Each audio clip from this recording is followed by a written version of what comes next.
live, go live, go live. Why don't live? I tried to get a good rest before this class. Oh, I wish I did. Good morning, Jane. Good morning, Neil. Hello, darling. I have not much prepared, unfortunately. I'm a failure. I'm going to admit it. I'm going to admit that I'm a little bit of a failure this morning. I have some things, but I'm probably not as intelligent. Well, actually, no.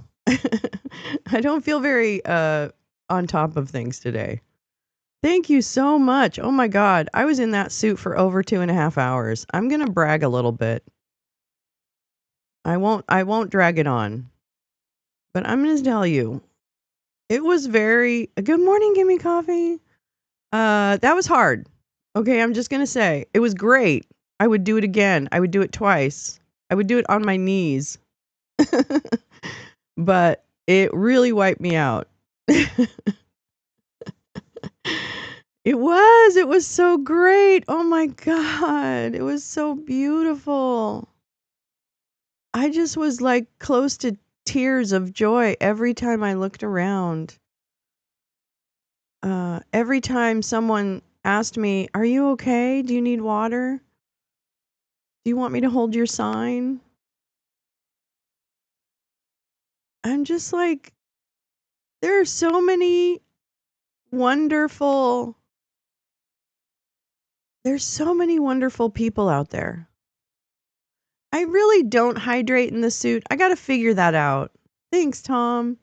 I got to figure that out because I should just be able to. Yesterday was a little weird because this is kind of stupid. I had a mini iPad. I had a mini iPad that I was going to use inside the suit to read chat, but it kept coming off the armband. So I had to literally tuck the mini iPad. I didn't have any purses or anything. So I had to tuck the iPad under my arm and hold the sign like that. I don't know if you can see.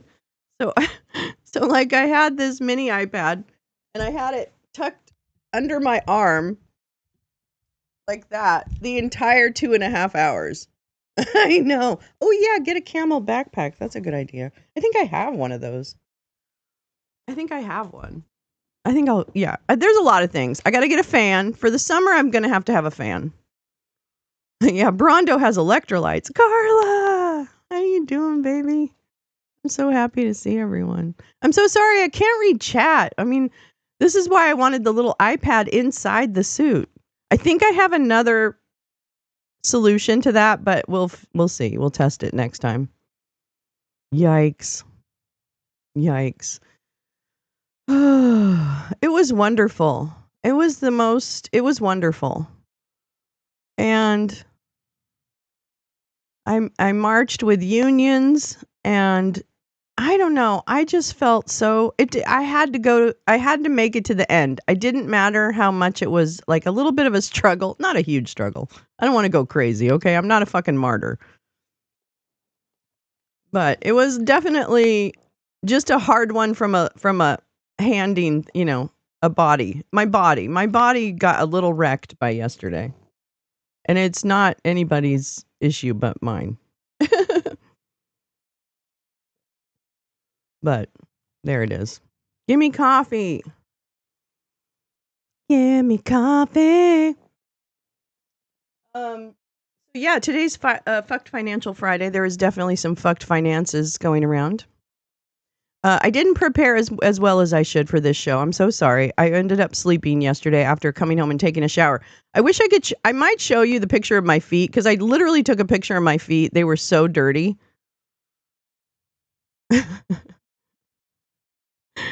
I was like, oh my God, what's wrong with me? What is wrong with me? It was so much different than the last. I know. You know what was funny is that did you see, or if anyone was watching, did you see when the photographer who has like a ponytail, really tall? Yeah, such dirty feet. We're going to have to sell your feet photos. That's okay, Lolo. good. Senator Whitehouse has some good Let's do it, Tom. Oh, yeah, I don't think you want a picture of these feet. I was like, I don't think I'm going to show anybody how dirty my feet are. But the photographer from Saturday, I think he's been at other things too, because I feel like I've seen him before. Anyway, he's like, "Oh, it's good to see you." He gives me a big pat on the back. First of all, this guy's hot as fuck. I'm just gonna tell you that right now.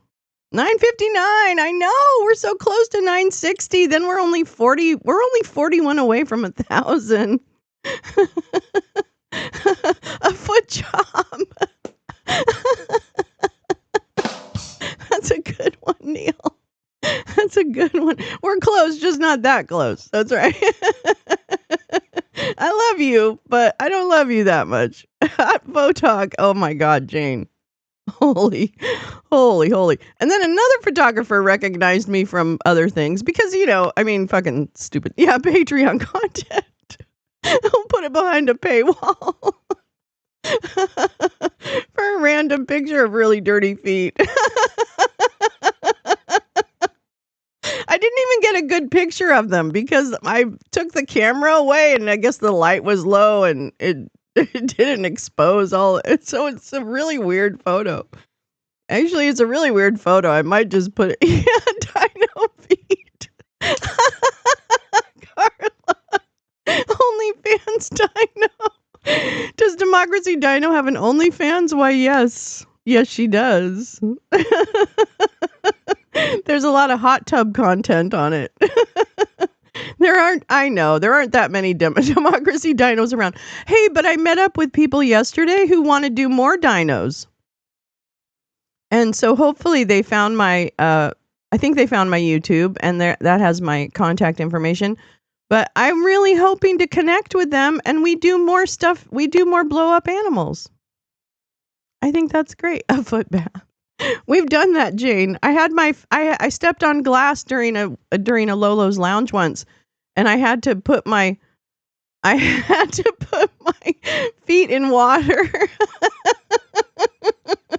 Oh, GP, hi, darling. Hi, Lolo and loungers. I've been designated as a foreign cheater by your government, though. I'm really very nice. I do know one of U.S. domestic. You know of one U.S. domestic cheater. She's here too. She's here today. GP, call Interpol. Call Trivia Poll. Trivia Poll. That's what we're gonna call the trivia police. That's what we're gonna call them. Good morning. Hi Jay. Hi beautiful. You were out there yesterday, I believe, if I'm not incorrect. Love you, Jay. Oh my God, Mama. Tariff the cheaters. You know what, GP? I'm gonna fake marry you so you can be an American trivia cheater. I got one good marriage to give out. We're gonna fuck the system. That's what we're gonna do. Oh my God, I love you guys. Yes, Jay, you remember I stepped on glass? What a fucking idiot. I love everything that we've been through, though. I wouldn't trade any of it. I wouldn't trade anything we've been through before. I don't know. Might be busy. Some people are doing work things. Neil and I are giving out honorary Canadian citizenships. You are, Jane? Oh, there we go. Let's all move to Utah. We could all marry GP. Oh, wait a minute. Oh yeah, that's true. He could be like the polygamist. Okay, I get it. I didn't name names, Tom. Oh, you're thinking Oomps the cheater. Hi, peace, love. How are you, darling? It's good to see you. How are you doing? Maple leaf cards. Only 5 million each. Golden maple leaves. That's what I want. Golden maple. Oh, God, I can't. Hey, I'm suggesting desperate living. Yes. Yes. Tonight's the movies. We got to decide on a movie. That might be the most important thing we do this morning. Okay, so we have our second film now for tonight. Max, good morning. I'm suggesting Desperate Living. I'm suggesting Desperate Living for the midnight movie selection, not for the faint of heart. Oh, let's do it. Oh, yeah, checking with GP on the availability of Desperate Living. GP, did you hear that? That's, see, Oomp's listening. He's listening so he can get intel. He's data scraping the chat as we speak. Oh, thanks, peace, love. I'm going to tell you, yesterday was not easy. Yeah, financially fucked is my everyday existence. Yesterday was a little, I was 2.5 hours in the suit. And that's a long time to be marching and holding things and screaming. I'm going to be honest. That was a tough one. I was pretty beat at the end of that one. But it was so great and I loved it so much. And I would do it again. I would do it backwards. I would do it on my knees. I would do it again and again and again and again. Because they're going really fast, people. This government is not fucking around. Not at all. Oh, good. Jim's coming in with a joke. What's the difference? I have a feeling I'm going to... Oh, God. What's the difference between a proctologist and a bartender? A proctologist has to deal with only one asshole at a time. That's very funny. Oh, not available? Fuck. Come on. We got to get a way for you to view the movie on a big enough screen. Lee, oh my God, I love you. I feel like I haven't talked to you forever. Forever, I feel like I haven't talked to you. I'm so sorry. I love you. I need to catch up. They are totally doing the authoritarian dictator speed run. I mean, really, fucking Max, it's just like, Mussolini was like, hold my beer. Hold my Prosecco. I'm fucking it up. I mean, really, it's just insane. I don't even know what I had. This is Friday. So yeah, it's fucked financials Friday. But I do have stuff. I have a lot of stuff. Actually, I have a lot of stuff for us to read. And we still have to finish the fucking, whatchamacallit. We have to finish the, you know what, Tom, I was going to play the what's going on with shipping. You can't hear an enzyme. Good morning, Lee. Peace, love, says. What's the difference between a hormone and an enzyme? You can't hear an enzyme. J. Rams.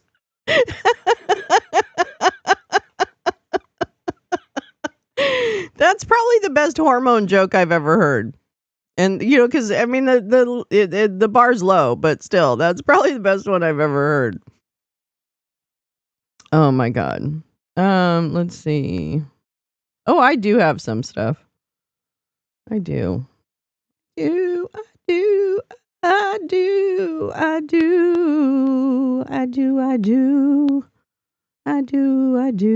And I want to go over regular news too. Come on. Give me. Oh, okay.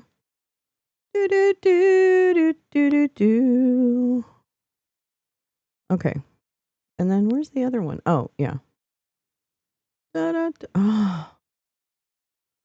Okay, fine. Oh my God, I hate the way bookmarks work. Okay, anyway, sorry. It's the only one I've ever heard. The Atlantic did an article yesterday about Hitler's tariffs. Really? Oh, that sounds interesting. Sorry, no shade on people that like to do it a lot. Yeah. I would love as many dinos and like I was talking to this couple yesterday that's thinking of doing like dino suits for protests. And they're like, oh, they have like Triceratops and what's the other one they have? I don't know. They have a couple different types of dinosaur suits. And I'm like, wouldn't it be great if we had like all different kinds of dinosaurs as one part of the march? You can't ignore that. You can't ignore that. Rainbow Stegosaurus. I know. No, these guys are so cool. I can't wait. I hope they're able to contact me. I felt bad. I didn't want to give my phone number on screen, and I didn't know how to mute it because I had too much shit in my hands, frankly. I had so much shit in my hands. A dino column. I mean, it would just be a good visual. I'm not saying that's going to change the world. Don't get me wrong. I don't think dino suits are going to change the world. But boy, what a way to go. Okay? What a way to go. Go down fighting and showing how ridiculous this fucking administration is. Hi, Teresa. Oh my God. Hi, darling. I didn't even see a sneak in here. Let's take a look. Hold on. I just want to take a look at what's happening. Boy, if it's not Karen Reed, it's not happening, huh? Boy, I don't know about your guys' feed, but mine is just Karen Reed all the time. Let's see. Little bit of small elections in the UK that are interesting to keep an eye on. There's some mayoral elections, and I don't know if there's an. Oh, yeah, I think they're both mayors. But the Reform Party candidates are doing rather well in those areas, and the Reform Party in the UK is Nigel Farage. So that gives you an idea of what their, whatever is. Yes, GP, your election. Wait a minute. I need to find something about that. Hold on. I need to take this off. It's really bugging me. You're bugging me. Okay. Hold on. Australian.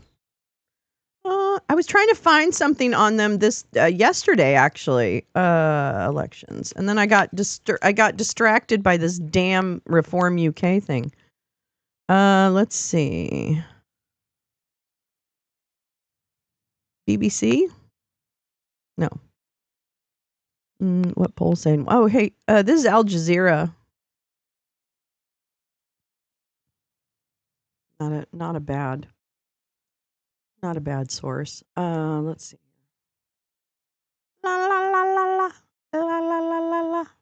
La la la la. Reuters, Washington. The Trump administration ended U.S. duty-free access. Yes. Oh my God. We're going to talk about that. Gimme coffee. Ho ho ho ho. Get ready, kids. Get the fuck ready. Yeah, they really have. They've figured out a way to funnel money. Yeah. I'm only a few hours from the border. Can you meet me with a golden leaf card? The golden maple card? We need $5 million, peace love, or they're not going to give us a card. Gimme Coffee, he signed the EO defunding PBS last night. He did. But the thing is you can't, an EO isn't going to stop the funding, right? Like, I understand that, whoever runs the agency will just stop the funding. But, yeah, oh, yay, we get an exception. Yes. Yes. Ha ha. Ha ha. Okay. This is Al Jazeera about the Australia election 2025. GP, what do you think of the fact that it's compulsory to vote? Is that true? Is that true? I don't know. The lounge has its benefits. Yes, that's right. That funding is appropriated by Congress. Yes, Max, same situation with all the other. Until the Trump effect has labor looking. Oh, that's so good, GP. I have a feeling that's what happened in Canada. I think in Canada, people saw what Trump was doing and were like, oh no, we're going to vote. If they hadn't voted, I wonder about the voting numbers in Canada and what might shake out of those numbers. I'm really interested to see if you got new numbers. Teresa says, my attorney general, Paxton, is investigating toothpaste. How does it work? Why don't people in our state use it? We don't charge for citizenship cards, I think, but I'll have to bill you $5 million for transportation. It's the tariff. Oh, God. That's what it is. It's $5 million, but it's tariffs. I'm late for a very important date. Good morning, gal, my darling friend. How are you, darling? I love you. Let's go labor. Okay, we're going to read a little bit about the Australian election, especially since GP is here. We're very lucky to have him since it's probably like 2 days from now over there. Latest estimate, here we go. Latest estimate, Neil says, is that less than 70% voted in Canada. Also, the Liberals lost a seat. Oh, that's true. There will be a judicial recount to be sure. I always vote one Australian, Greens, two Labor. Oh, that's right. Ranked choice voting. Is that what it is, GP? Like a ranked choice voting situation. That's interesting. I wonder how that would work and if it would work here. I did it in New York, and I'm not entirely sure it worked in New York because I I thought Maya Wiley should have won, but what do I know? All right, we're gonna read this. Okay, cool. Australia election 2025 results. What polls say and what's at stake. Here are the issues dominating the federal elections and which party is leading in the polls. And GP, obviously, feel free to discount with this reporting. Yeah, Peace Love, we got to start saving now. Do not sell my personal information. All right. Australians will head to the polls Saturday to vote in federal elections to choose their next parliament. The ruling centre-left Labour Party, led by Prime Minister Anthony Albanese, is polling slightly higher than the Liberal National Coalition, led by Peter Dutton, a campaign that has largely been dominated by housing price woes.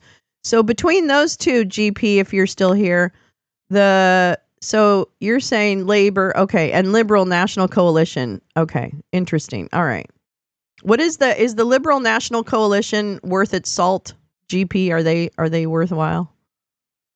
Here's more about how elections in Australia, where it has been compulsory to vote for the past century, will work. Boop, boop. Yeah. Oh, that's right. It's 5 million Canadian. It's like $2.50 American, right? No, I'm just kidding. Oh, that's right. Our dollar's down. Wait a minute. I think our dollar's down against yours right now. I don't know. I'd have to check. We'll check because it's Financial Friday. Okay, then just rest. Then East Coast and cross there through the woods. Backup plan C. Yeah, I'm going to take a barrel over Niagara and end up on the Canadian side. What do you think? I think that'll work, right? I think that'll work. Okay. Australians will vote for the upper and lower houses of parliament. Badger, badger, badger.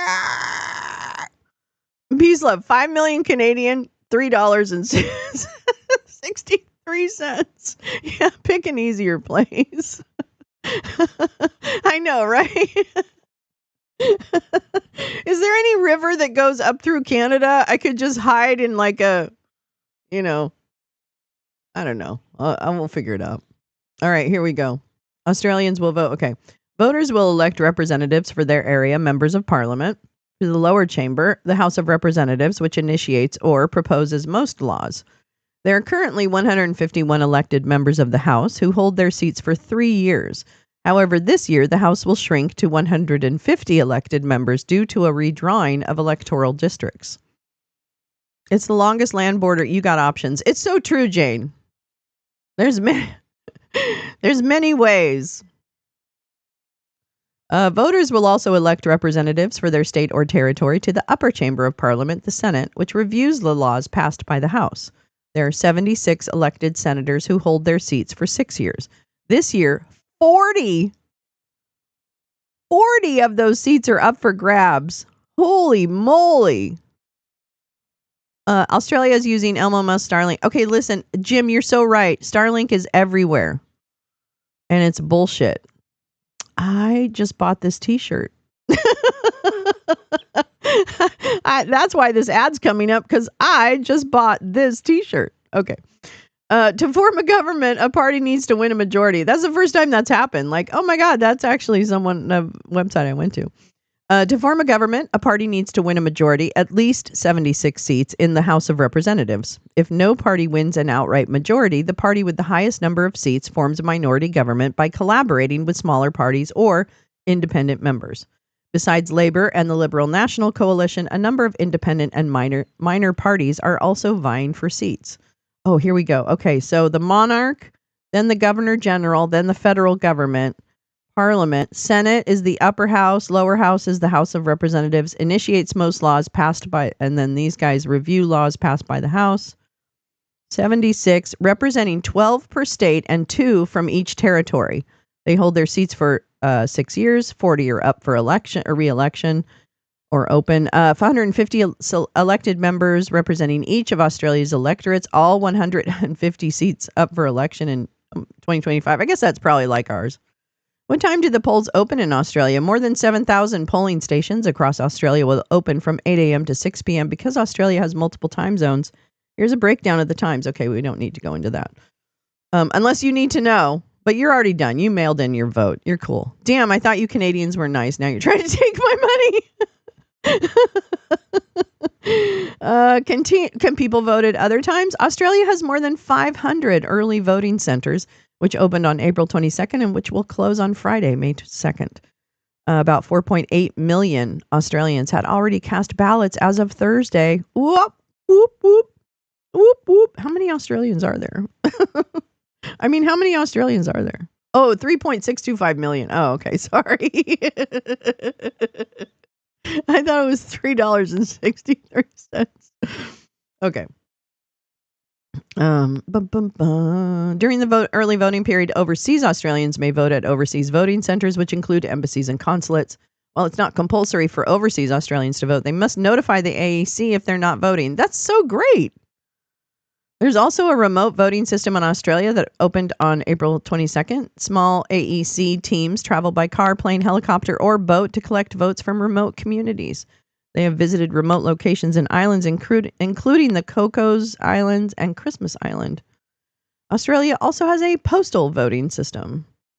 Federal election takes place every 3 years in Australia through preferential voting. Voting is compulsory for citizens aged 18 and older. There are 18 million eligible voters in Australia. Voters must be registered on an electoral roll to be able to cast their ballots. If voters do not vote and fail to submit a legitimate reason, they face a $20 Australian penalty. After voters' identities are verified at polling stations and checked off the electoral roll, they're given 2 ballot papers, one for each of the 2 houses of parliament. Voter ID is not required. Bye, Lee. I'll see you later. We'll talk about stuff, but I'll defer questions for when you're back around. I paid $970-ish Canadian for $700 US the other day.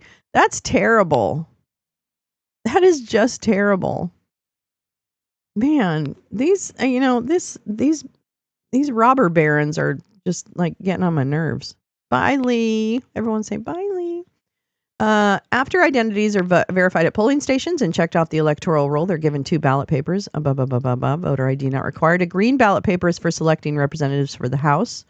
On this paper, voters must rank all the candidates running in their constituency in order of preference. Okay, so ranked choice voting. A white ballot paper is to pick senators. The ballot paper lists parties running in the election, while candidates for each party are shown at the bottom. On the white paper, voters choose one of 2 ways to vote. They can either select a party or they can rank candidates. Pencils are supplied, but voters are allowed to mark their votes with pen. A candidate wins if they manage to win more than 50% of the first preference votes. If no candidate reaches the 50% threshold, the candidate with the fewest votes is eliminated, and his or her votes are distributed to the candidate that voters nominated as their second preference. This process continues until a candidate reaches the threshold. All right, and that's what they look like. Yeah. What do the polls say? Here we go. Let's go. Let's do it. The Veterans Administration is laying off 80,000 employees.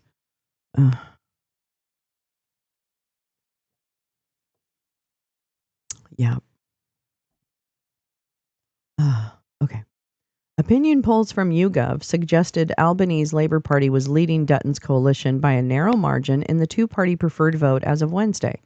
The projected vote share for Labour is 31.4% and for the coalition 31.1%. If Labour forms a minority government, it is most likely to do so in cooperation with the Greens or the Teals, a group of centrist independents focused on environmental issues. Charles Adel, senior advisor and Australia chair at the Washington-based Center for Strategic and International Studies, said in a written analysis on the CSIS website. Adel added that Teals and Greens would likely push Labor's focus towards environmental issues, but are unlikely to influence foreign policy decisions beyond this issue. That's interesting. So, like, the coalitions actually are like, well, if you guys are environment, that's what we're coming to you for. But we're not going to come to you for advice on anything else. Is that kind of how it works? I don't even know. Yeah, fuck the GOP. Fuck every person who voted or didn't vote. That's it. Voted for the fucking GOP or didn't vote. Fuck you. You're why I'm exhausted. That's not what I meant. Okay. So this is a breakout about the polls, you know, the projected vote share. Labor, which is a good thing, I guess. It's more centrist though, right? I would imagine. It's a little more centrist. So they're doing well, as is the Liberal National Coalition. I imagine they too are probably a little more left center. Yeah, fuck Jill Stein. Yeah, that's right. Fuck that Russian op. The Greens, One Nation. Okay, great. All right, we have an idea. What did the last parliament look like? The Labour Party won a majority with 77 seats out of 151 in the House of Representatives in the last federal election in 2022. Or voted third party, Putin puppet freaking Stein. I mean, really, come on. What was she ever going to do for you? My God, the way she acted in the 2016 where she's like, give me money and I'll do a recount. People gave her money and she did shit. Oh, Labor, center, left. Okay. And the coalition, is that also GP more center-y left? Liberal Nationals. Oh, so sorry. Liberal Nationals are right-wing despite the name. Is that right? Sorry, I misunderstood that. Because they had the word liberal in there. Words, yeah. Do. All right. The Liberal National Coalition won 58 seats. The Greens took 4. The election brought Labor back to power after almost a decade. In the Senate, the Labor Party held 25 seats, the Coalition 30, the Greens 11, minor parties 6, and independents 4, when Parliament was dissolved on March 28th ahead of the federal elections, leaving a caretaker government in charge. Political literacy. It's a great thing, isn't it? Let's see. These are previous. I don't know if we need to go too much into this, but it looks like the share has basically increased for the center left. What are the key issues? Here we go. The key issues shaping the vote, including blah, blah, blah, blah, blah. Cost of living. Inflation has caused. I know. That's the same thing they did in Canada, right? They have a caretaker government or something. I don't even know. The price of eggs, for instance, rose by 11% last year, according to government figures. Those fucking eggs, huh? The Reserve Bank of Australia has increased its benchmark interest rate multiple times during the Albanese administration, hitting a peak in November 2023 at 4.35%. In 2023, annual inflation peaked at 7.8%. Australia's high property and rental prices, which have led to unaffordable and scarce housing, are on top of voters' minds this election. On average, a household in Australia's largest city, Sydney, needs to earn about 280,000 Australian dollars every year. In the US, about 180,000 to be able to afford the median house price of 1.4 million Australian dollars or 900,000 in US, according to the research by the property consultancy PropTrack.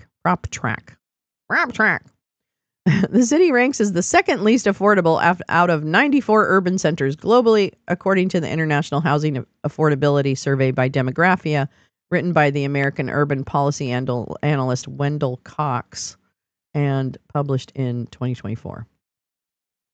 Average rent in Australia rose by 4.8. Oh, wait, GP says the current Liberal Nationals leader is too far right for many conservative voters. He's vile. Ooh, interesting. That's very interesting, GP. Thank you. Let's see. This is a crisis. Oh, wait. Average rent in Australia rose by 4.8% last year after increasing by 8.1% in 2023, according to the property analyst CoreLogic. Quote, this is a crisis that took decades to create and it's going to take decades to fix, but we do need someone to step up and take the first steps. I'm going to say this name wrong. I'm so sorry. Mai Azize, the national spokesperson for the pressure group Everybody's Home, told Al Jazeera. While the Labour Party has promised to build 100,000 homes for first-time buyers, the Liberals have pledged to invest in infrastructure and reduce red tape to speed up housing approvals. Oh, yeah. That's a funny picture of Nigel Farage. Energy. Australian politicians face growing calls from voters, especially from younger age groups, to do more to transition to clean energy. A 2023 survey by the independent nonprofit Energy Consumers Australia suggested that about half of Australians aged 18 to 34 want Australia to be powered by renewables by 2030. Both major parties agree that the transition is needed, but the methods to achieve this transition are what divides them. The coalition seeks the construction of 7 nuclear power plants funded by the government, which could begin providing energy by 2035. However, the Labour Party argues that the energy from existing coal and gas-fired generators would not be enough to meet the country's needs while Australians wait for nuclear energy to kick off. The party instead proposes to supply 82% of Australia's grid with renewable energy sources. And these are the major issues: housing affordability, living costs and economic pressure, and an energy transition plan. He's awful. He dropped at least 3 Trump-like policies in the last fortnight. Oh my gosh. George Santos is going on a revenge rampage, posting videos about the congressional sex parties. Yes. Yes. Here's the other issues: women's health funding and services into research into women's health and meet national goals to improve well-being, education access to education in urban and rural areas is a concern, migration policy, party positions on immigration will be among top issues, and elderly care. Plans to improve. How soon will the results be known? Ballot counting will begin on Saturday after 6 p.m. Australian Eastern Time, and once polling stations close. Most postal votes are counted after Election Day. While the AEC never publishes final results on the night of the elections, it takes longer than that to count every vote. Tallies typically start appearing and may indicate blah, blah, blah. Okay. There you go. I come from a land down under. Ooh. Ooh. Thank you for that. All right. I think I need to smoke some weed. Find what's next. What's this? What's this? La la la la la. Okay, so I have the Safe Moon. I have the DOJ. Do I have the DOJ? No. I don't. I have major factory construction. I don't have the cold data browser. Yeah. Yeah. Yeah. Okay. That. What else? I want to talk about it. That's good. Okay. Hold on, let's check and make sure nothing really cool is happening. Buckle up, we're going in the car. Okay. All right, Tom, I'm ready. Can I have the back seat? I kind of want to fall asleep. Your singing in the dino suit yesterday was awesome. Jane, you're so kind. Oh my God, that was so much fun. I was so wiped. My body is wrecked. But it was so good. GP, am I right in thinking the Australian election will be a harbinger? Harbinger. What do you prefer? Especially after New Zealand's going right wing in their election. That's interesting. Oh, Neil, what a great question. Yeah, I know, gal. I know. They defunded PBS and NPR last night. Now, but you can't, like, I mean, I guess it's basically like, they're just the heads of the agencies are just gonna cut off the funding. Wait, that's Brandon Carr, isn't it? Is that Brandon Carr that gives that money out? I don't even know. Does the FCC? I don't even know who handles that money. Which agency actually cuts the check? I wonder. He signed another executive order to remove taxpayer. Yep, Paul Langen. Good morning. Congress. Yeah. OMB. Oh, yeah. Okay, that makes sense. The OMB can just stop it. Yeah, that makes sense. That'll be illegal too, by the way. I mean, all of this is illegal, but they can do it. So it doesn't really matter. There was not a live marching band. Boy, I wish there was. But there was a lot of music. Oh my God, there was a live band. Oh my God, there was a live band. All of that music in the early part of the stream, that band was live in that truck that they were playing from. It was so beautiful. It was such a beautiful. I was almost in tears the whole event. It was so beautiful. So beautiful. Isn't the head? Yes, he is. Peace, love. You're so smart. That's right. Russ Vogt. Russ Vogt is a piece of shit. Russ Vogt is one of the architects of the way the government has spent the last 100 plus days. Okay. Yeah, I know. You're right. It's all from private donors. I don't think NPR and PBS are going to be like completely dead because of it. Thankfully, the federal grants aren't the hugest amount of funding for them. Good morning, butterflies. Oh, you're not late. Everybody's kind of like, well, no, I shouldn't say that. I'm kind of like rolling in, so don't worry about it. We're getting a slow start. Let's see. Wait. Here we got something coming in from the Guardian. Let's read this before we are going to get into some, thank you. We are going to get into some fucked Financial Friday stuff. Don't worry. I've got a ton. Okay. Fuck Donald Trump. That's right. And all of the people around him. Yeah. Russ Vogt. Yep. Well, one of the authors. Yeah. I know. Jane's very nice to us. I think that countries that are facing elections look to what is happening in the U.S. and many fear right-wing positions. I could not be more happy to hear that, GP. I could not be more happy to hear that this may, the referendum on what's happening in the U.S. is also reflected in the international elections that are happening everywhere. So we are not alone. And at least we're providing, oh, I love you, Jane. At least we're providing, like an example to the rest of the world to not buy the bullshit. And I don't know. Hopefully they respond. I hope the world is able to take it and go, oh no, I don't want that. I love all the butterflies in chat. That's so cute. All right. Ugh. Okay, this came in hot. Hot topic. This is from the Guardian. The AFD is the I don't know. Are they are they Nazis? Are they? I don't even know what they are. Wait, hold on. Where am I? Oh, no, I didn't want to tell that. I don't want to do it. I don't want to look at your truck. I just wanted to click on the page. Don't do that to me. All right. Here we go. GP, I love it. Butterflies. I can fly in the sky. You can go twice as high. It's in a book. Just take a look. Reading Rainbow. That's what reminds me of. They need to make sure people can't buy elections too. I think Australia passed something. I feel like Australia would be on top of that. No, Neil, darling. You feel worried. All right. But speaking of fucking stupid, speaking of like maybe Nazis, I don't know. Were we? I don't know. We might not have been. German spy agency labels AfD Alternative for Deutschland as confirmed right-wing extremist force. Well, there you go. Upgrade. They got an upgrade.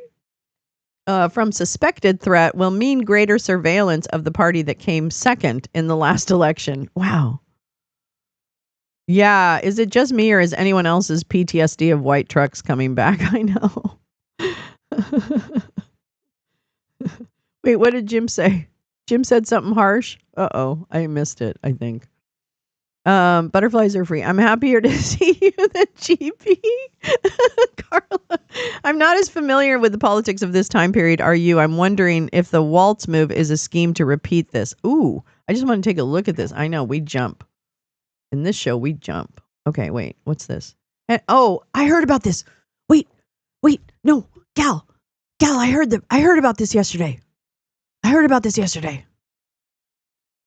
Yeah, hold on. Let's read. Wait. Oh, we're going to have to read this. But not right now. I mean, I can read it next. But yeah, let's do that. Okay, I'm going to read about these German spies. If Trump had acted with any respect toward Canada, I'll bet voters would have risked electing Polyev, and the cons were very, very lucky. I agree with that, Neil. Oh my God.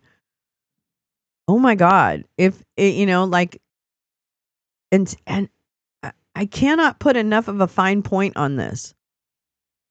This administration and their cohort, they act with impunity because they have been in an echo chamber bubble of media more than they have been in the real world, right? We see what happens when they go in the real world and try and do like a town hall. They end up running away. So you'll notice that the Republicans have done no town halls recently, even during the Easter break, because they know they're on the wrong side.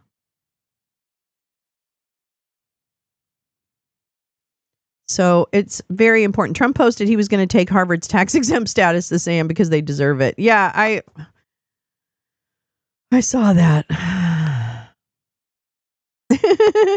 Butterflies. Carla hooks up with Don Trump Jr. at the get-off ramp. No, she doesn't. Oh, you summarized the plan. Yes, good. All right. Let's see here. Let's read a little bit about Germany's domestic intelligence service has designated the far-right Alternative für Deutschland, the biggest opposition party, that's AfD, as a confirmed right-wing extremist force. The 51st state stuff was absolutely the stupidest thing Trump could have said, suggesting that to a Canadian is like suggesting to kill their family. It's just not conceivable. I know. Ooh, Vampire Lovers. Oh, that's a good one. I love that movie. That's a great movie. The Vampire Lovers. Oh my God. We're going to find a movie. Don't worry. Don't believe GP. I could grudge fuck Steve Smith.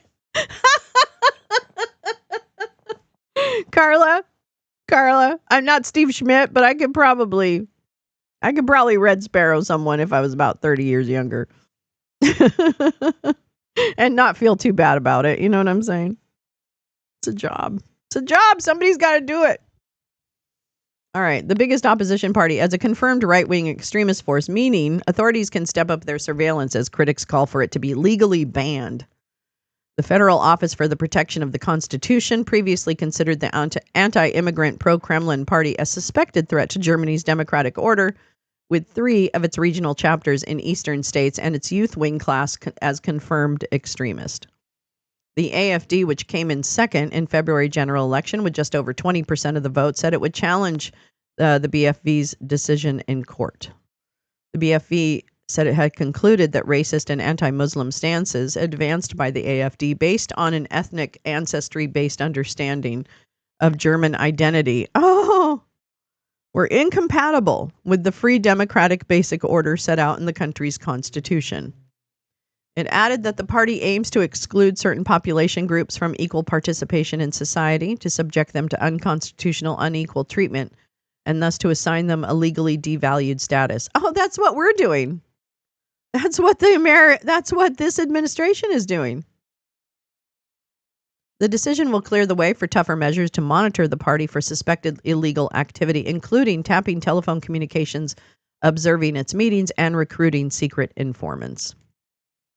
The AfD is led by Alice Weidel and Tino Chrupalla, who have called for the remigration of people they deem to be poorly integrated, including German citizens with roots abroad. Wow. In a joint statement, Weidel and Chrupalla called the BFV's decision politically motivated and a severe blow against Germany's federal democracy. They said the AfD will continue to defend itself legally against these defamatory statements that endanger democracy. The party has faced growing calls from opponents for it to be outlawed on the grounds that it seeks to undermine democratic values, including the protection of minority rights. Such a ban can be sought by either House of Parliament, the Bundestag or the Bundesrat, or by the government itself. The German parliament may use the BFV decision to justify an attempt to cut or block public funding for the party.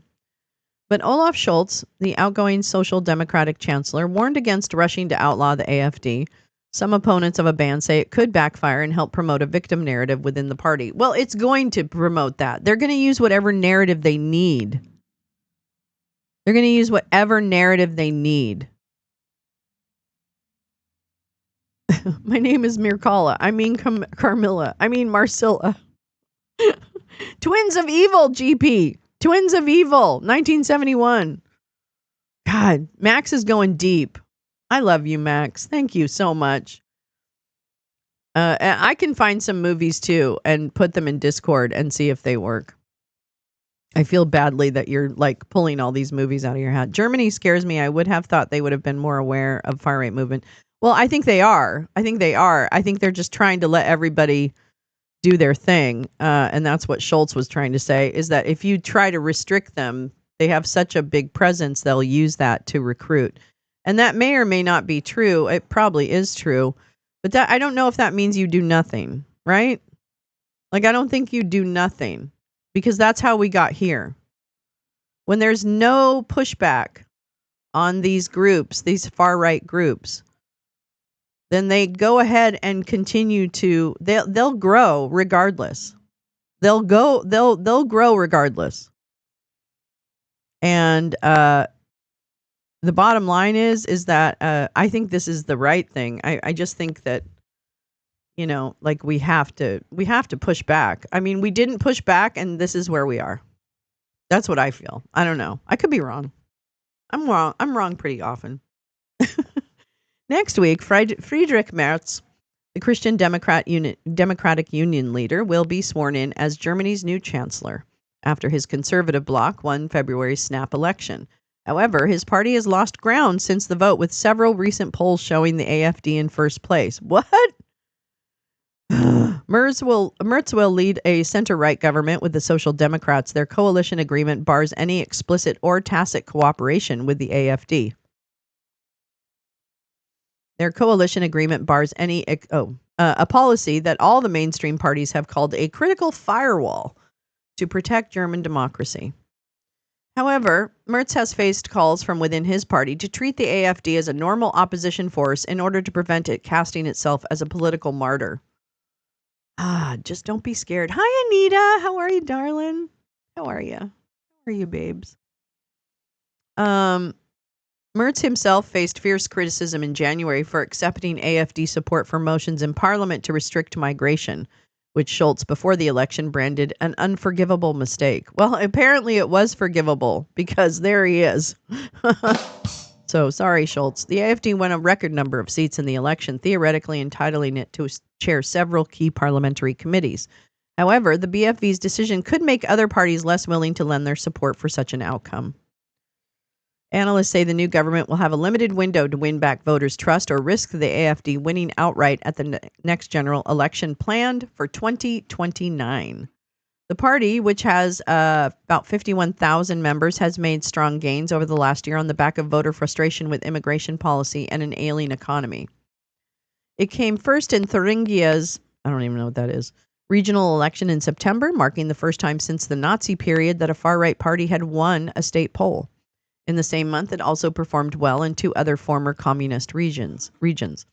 After active endorsement by Elon Musk. Oh, that's right. Yes, I know. Thank you to the gifters of memberships. It's so sweet. Oh.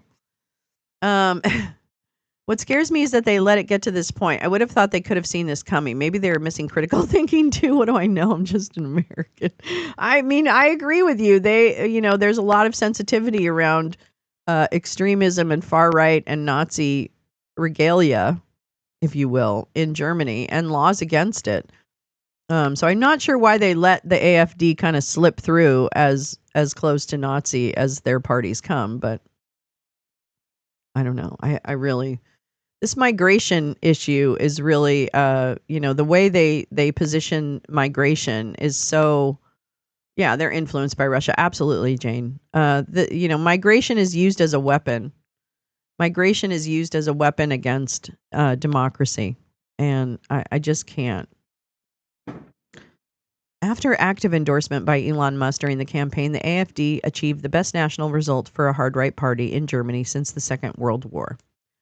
The Köln BFV based its decision on an 1,100-page report that was presented to the Interior Ministry this week. The report outlined the party's efforts to erode democracy, including inciting hostility toward asylum seekers and migrants and viewing German citizens with a background of migration from predominantly Muslim countries as inferior.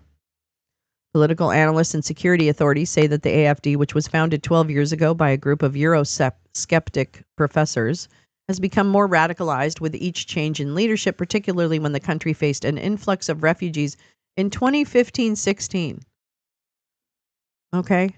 Yeah, there's moving migration patterns in order and war and suffering inside countries that pushes people out to find a place just to be safe.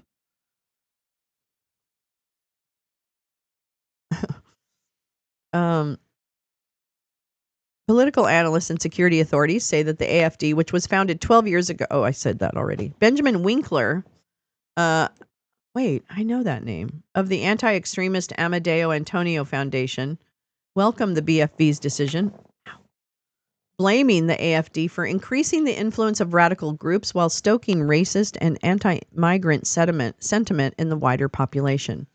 We see it in the large number of reports about attacks and in police data about the record number of right-wing, Craig Unger, yeah, hell yeah.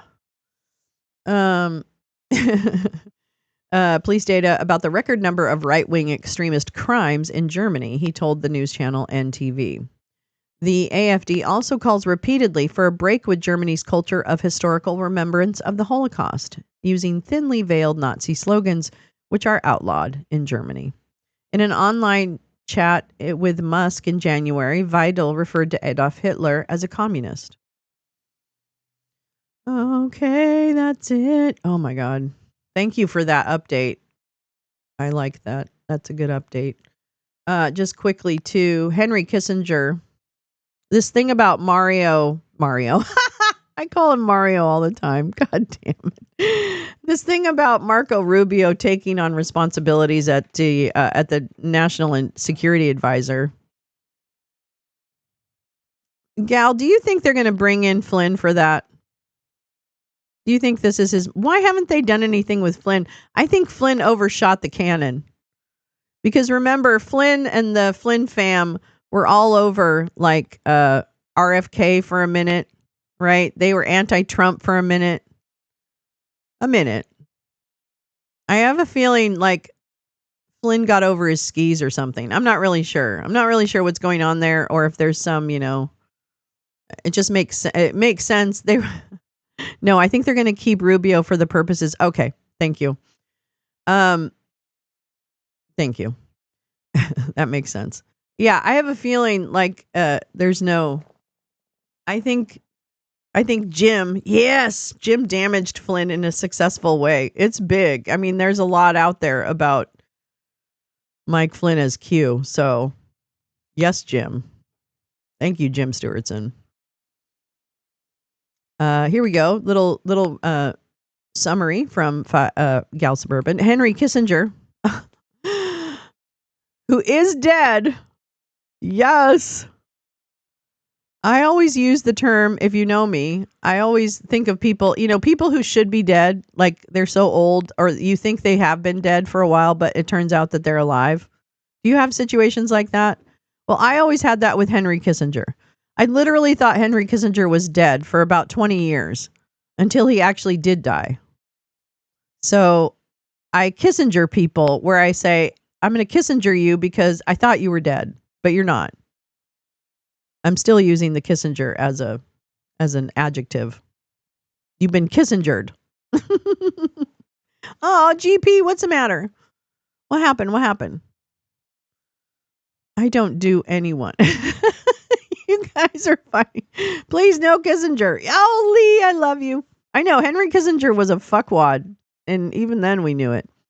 But Gal says Henry Kissinger, holding both the National Security Advisor and Secretary of State roles under Richard Nixon, significantly expanded Nixon's power over U.S. foreign policy by centralizing authority, bypassing traditional channels, increasing secrecy and presidential control. Boo. Let's see. Oh, let's read this. Whoops.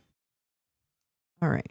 Here we go. This is PBS. This is WGBH. Yeah. It makes sense though, gal. An unlikely celebrity who drew fire from across the political spectrum, Henry Kissinger is widely recognized as one of the great American statesmen of the 20th century. Yeah, Flynn is definitely damaged goods thanks to Jim. I love that for him. Yep. Let's see. Henry Kissinger. Blah, blah, blah, blah. According to the biographer Robert Schulzinger, Kissinger seizes the imagination because he engineered the most significant turning point in the United States foreign policy since the beginning of the Cold War. And I thought he was dead. Born in 1923 in Fürth, Germany, to devout Jewish middle-class parents, the young Kissinger was forced to flee Hitler's anti-Semitic regime, settling with his family in New York City in 1938. After studying at City College, he joined the U.S. Army in 1943, serving as an interpreter and intelligence officer in Europe. Kissinger returned home in 1947 to a brilliant academic career at Harvard University. There's a lot of adjectives here. Where he became an amazing professor. No, I put that one in. When he became a professor of government and international affairs in 1957. A prominent interpreter of U.S. foreign policy, Kissinger chided Americans for their moralism, arguing for a more pragmatic approach to foreign affairs. Kissinger served as part-time foreign policy advisor to the Kennedy and Johnson administrations and was the main intellectual force behind JFK's flexible response strategy, which advanced maintaining both conventional and nuclear forces to respond to communist aggression rather than resorting to threats of massive nuclear retaliation. In 1968, President-elect Richard Nixon appointed Kissinger as his national security advisor in what Time magazine described as an improbable partnership between a secretive, aloof, old-fashioned politician given to oversimplified rhetoric and a Harvard professor of urbane intelligence. Working closely together, the two set out to reshape the style and substance of U.S. foreign affairs. Kissinger rejected a moralistic approach to the Soviet Union based on anti-communist ideology. A realist, this guy loves this guy. He recognized Russia as a rival superpower and sought to achieve a global balance of power by pursuing areas of cooperation with Moscow, a policy known as détente. Whoop, whoop. Yeah, they really are, aren't they? Oh my God, if I'm not behind, I'm stuck in top chat. I love you. Peace, love. It's all good. You're in the right place. With Nixon's approval, Kissinger concentrated foreign policy making within the White House under the National Security Council, circumventing the established foreign affairs bureaucracy and effectively curtailing the authority of Secretary of State William Rogers. Nixon and Kissinger both favored back-channel communications and used secret negotiations to lay the groundwork for détente with the Soviet Union and open a new dialogue with the Communist China. Similarly, Kissinger began secret talks with North Vietnam in 1969 in the hopes of reaching a settlement to the Vietnam War.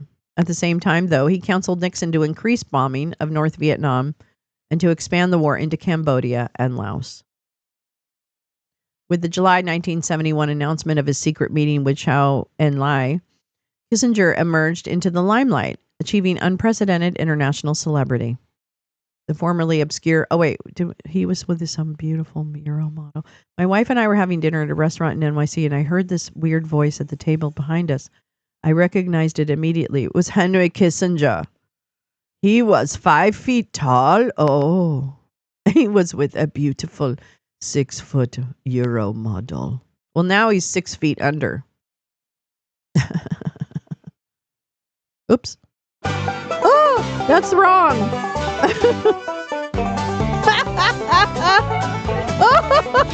I don't know what button I pushed. That's actually what I wanted to push.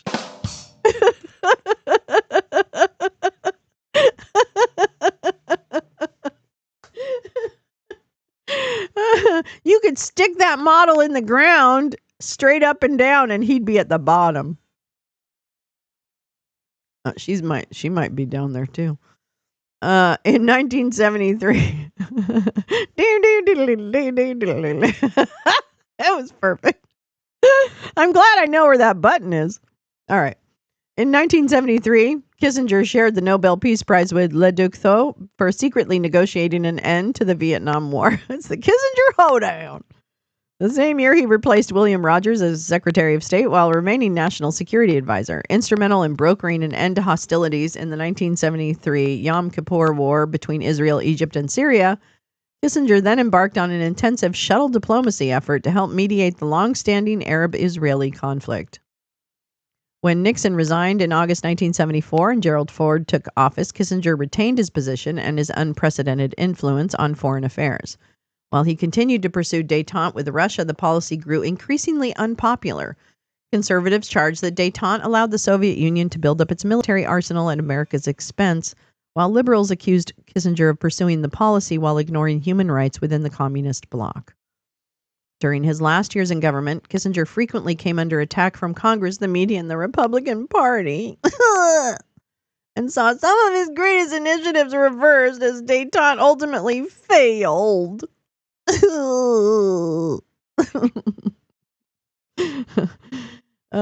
détente ultimately failed and South Vietnam fell to communist forces in 1975.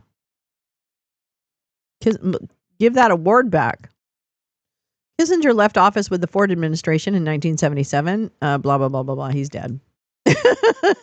He's dead. He's dead. He's dead, dead, dead. So that is interesting in terms of consolidating the headline. The headline for this is that with the Marco Rubio ascension to both National Security Advisor and Secretary of State, it really we have some lessons to be learned. It's really a consolidation of the power over foreign policy within the White House, and also able to use intelligence apparati in order to support that. So it's less transparency around our foreign policy, how we're executing foreign policy, which we already know is a shit show, by the way. Okay. We don't need this. Yeah. It's a playbook. Is it a playbook? It's a playbook being run disguised as a punishment for Signalgate. Yeah. Moving Mike Waltz to the UN. He needed someone in the UN, so that's fine. Mike has done his job. He's taken the hit. He made a boo-boo. So he's going to go over to the UN and do nothing. Yeah. They do work together pretty obviously, too, once you see it. Yeah. This Kissinger talk is making me think maybe we should watch Ilsa, harem keeper of the oil sheiks. Hell yes. Hell yeah. Oh my God. What movie are we going to watch tonight? What movie do people want to watch? Can you be thinking of that? If people can shout out movies for tonight. We have 2 movies we watch. We have the main feature, and then we always have usually a Max midnight selection. She's been really good. She's provided so many movies. You don't always have to do that, Max. I'll find a B movie if you ever get stuck. But somehow you have all the B movies in your head. So Walt's showing reporters his signal thingy in the cabinet meeting seemed too obvious. Yeah, that was kind of weird. All right, let me check, just make sure the sky isn't falling. And see what's what. La la la la la la la. Nigel Farage holds a rally as Reform takes control of 3 councils. Oop. See, the Reform Party in the UK is also gaining some local ground. Okay. Oh, yeah, we're back. We're here. Wait, did I fall apart? What was the signal thingy? Showing his signal thingy in the cabinet meeting. I think he was referred to his signal chats. And did he show his phone? I can't remember. But yeah, it's just so dumb. They're so dumb. So yeah, Mike Waltz, fine. You fucked up big. You got to go. You're not one of us. He got what he needed out of Mike Waltz. So now he can move on. Not available, Max, though. Twins of Evil is on YouTube. Twins of Evil. Twins of Evil. I love our movies so much. Twins of Evil. Oh, wow. That looks pretty bad. I love it. Hell yeah. I haven't seen Poor Things and have wanted to see that. Oh, okay. Yes. I love recommendations. Poor Things. Oops. Oh my God. I'm going to tell you. I don't know if it was. I don't think Bobo watched this. Yeah. You guys, Poor Things. GP, do you have Poor Things available? I think it's from 2024. It won a bunch of Oscars, but it's on Amazon, but I know you're not I'm not Amazon. I keep falling asleep. Oh, Badge. I love you. Teresa says, oh, the waltz thing. Okay, here we go. Thank you. Sorry. Stephen Harper. I know. So many people are like, this is all because of Stephen Harper. Okay. This is almost clown. Oh, this is almost clownishly inept at this point. Mike Waltz had his signal open during the cabinet meeting for anyone to see with chats with Rubio, Gabbard, Witkoff, JD Vance, and more. They're just fucking around with no security. Oh my God, yes. How did they catch this? National security, but make it a group chat. Oh, okay. Okay. Like he uses it all the time. He uses it all the time. Oh, okay. I did not see this. I thought he just referred to his signal gate, but no. Okay. I can't. People are so dumb.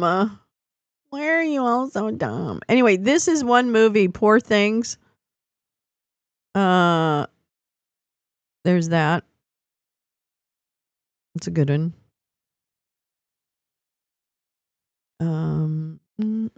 Oops, I didn't want to go there. Hold on. Hold on to your love. La la la. Okay, hold on. Okay, wait, what? Watch later. There. All right, it's time to watch a video because I have to smoke some weed. So it's time to watch a video. And this is what we're gonna watch. Yeah, it's 12 minutes. It's 13 minutes, and it's... Ladies and gentlemen, we have a big trial coming up. I need to get... Sir, I know I'm going to talk to you in a minute. We are pleased to welcome Vice... Okay. Sorry, everybody. I suck. Hey, Lolo, you suck. Yeah, they just have to be compromised. You need Cher to tell you, snap out of it. Wagon wheel Watusi. Play the wagon wheel Watusi. Yeah, Waltz's PayPal, I think it was I don't know, is it Venmo? I don't know. Was public for a while, had a bunch of journalists on it. Oh my God. Yes, Jane. Oh, you know what? I think Mike Waltz must have like leaked something. Like he's very naughty. Very naughty. All right, but this is about the famous Mike Waltz right now. Wait, hold on. I'm not ready yet. Hold on. I'm not ready. Not ready. Where is it? Oh man. How does this not? Oh, here it is. Here we go. Here we go. This will make it easier. We haven't brought out the apple head in a minute. Shit. Apple head. Give me my apple head. Give me my apple head. Apple head. Apple head. I got a big old apple head. Apple head. Apple head. I got a big old apple head. He does. He has an apple head. I mean, look at how uncanny it is. That's hit. That's like fast forward. Fast forward. That's what you get.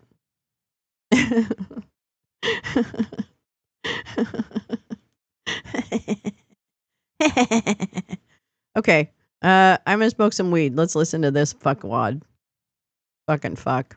Vice President J.D. Vance, who spoke to workers here at the Nucor steel plant in South Carolina earlier today. Mr. Vice President, thanks for the time. Good to see you. I want to talk to you about all this trip and what the purpose of it and your speech. Sure. But I want to start with the breaking news. Yeah. Why was Mike Waltz let go? So he wasn't let go. He is being made ambassador to the United Nations, which, of course, is a Senate-confirmed position. I think you can make a good argument that it's a promotion. But we brought Mike on to do some serious reforms of the National Security Council. He has done that. Promotion. I like Mike. I think he's a great guy. He's got the trust of both me and the president.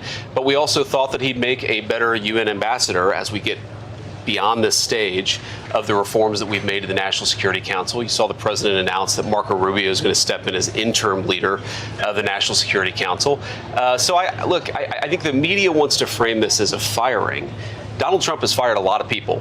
He doesn't give them Senate-confirmed appointments afterwards. What he thinks is that Mike Waltz is going to better serve the administration, most importantly, the American people in that role, and I happen to agree with him. But was it a direct result of the Signal chat? I mean, you were on that chat, and we saw the fallout from it. Is this a result of that? No, it's not, Brett. I mean, look, what we came into the administration, and of course the president in his first term had some serious issues with the National Security Council. He said, Mike, you need to go in here, fire, frankly, a lot of people who aren't loyal to my agenda, who we think aren't even loyal to the American people, bring in the right collection of people to actually make the National Security Council function.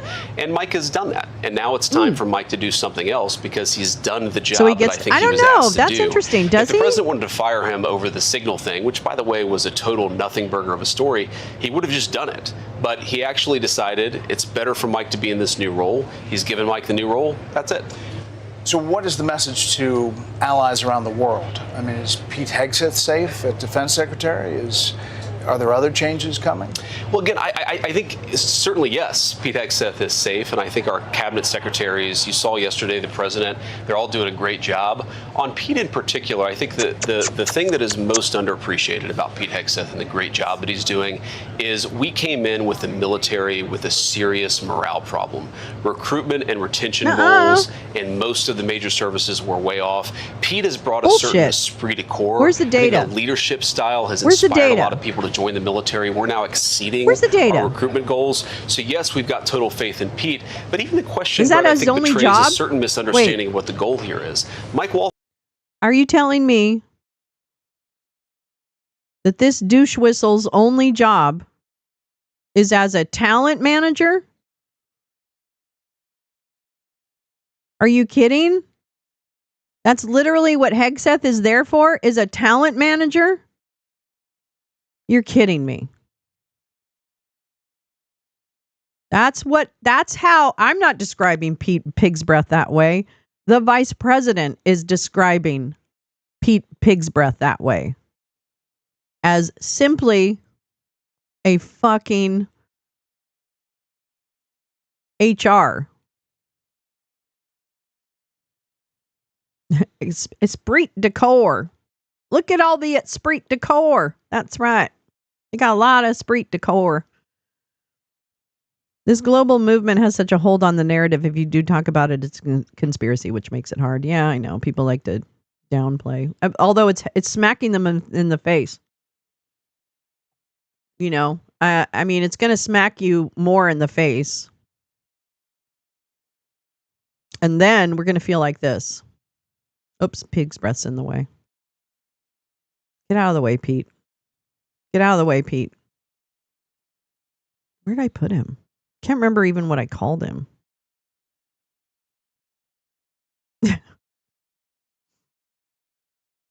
Damn it. What did I do? Pete Hegseth, you have wormed your way into my screen and now I can't remove you. Oh, there he is. Never mind, I can. This is kind of what this feels like. Bourbon with E-Sprite. He's a magnet for white Christian men to join the military if they weren't too lazy. Unfortunately, they're too lazy. And you don't want them in the. I don't want half of the people that they attract. I don't want them in the military. Okay, I don't want his base in the military. I don't want people who admire Pete Pigsbreath to be in the military. I don't. Do I get a vote? Do I get a vote? Just wondering. Asking for a country. Do I get a vote? Is being moved from one administration job into a separate administration job where he has Senate confirmation. That's not, I think, what it's being framed as. That's the president deciding a guy who's a very good guy in Mike Waltz could do a better job at a different role. And he's going to fight for him in the Senate. Of course. Yeah. Yeah, we fight for all of our nominees. Yeah, I think we actually got all of our nominees through. You did. You recorded your skepticism about God. launching a military operation against the Houthis. Flex. You had both houses, chat. you stupid you were fuck. Kind of overruled, if you If will, you about didn't, those concerns that would be from so the Defense Secretary embarrassing. and the National Security Advisor. And that open-ended bombing has entered its 48th day. 48 straight days of U.S. bombing. What does that say? Is the U.S. prepared to strike Iran based on what we're seeing with the Houthis?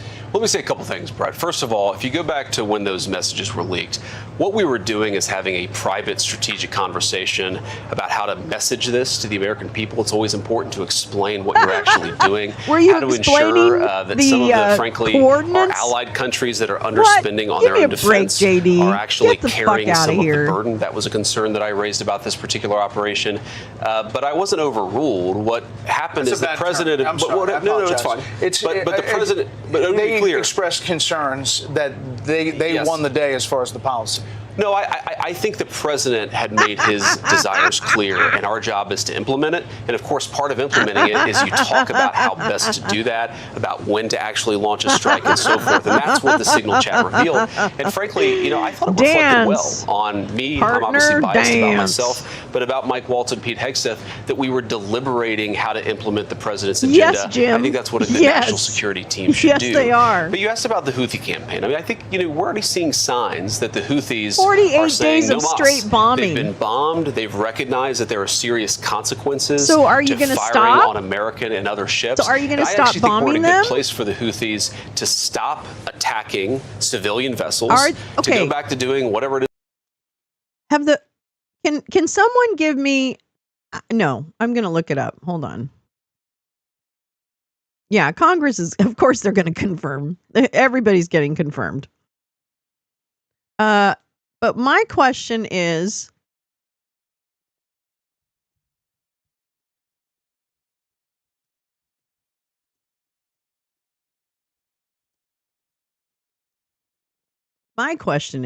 what are the Houthis doing now? Let's see here. Hold on. Let me just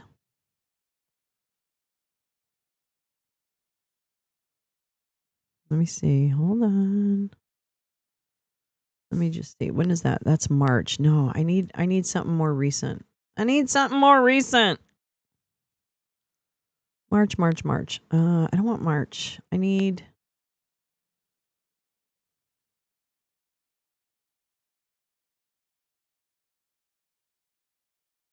why can't we why is there not something more recent?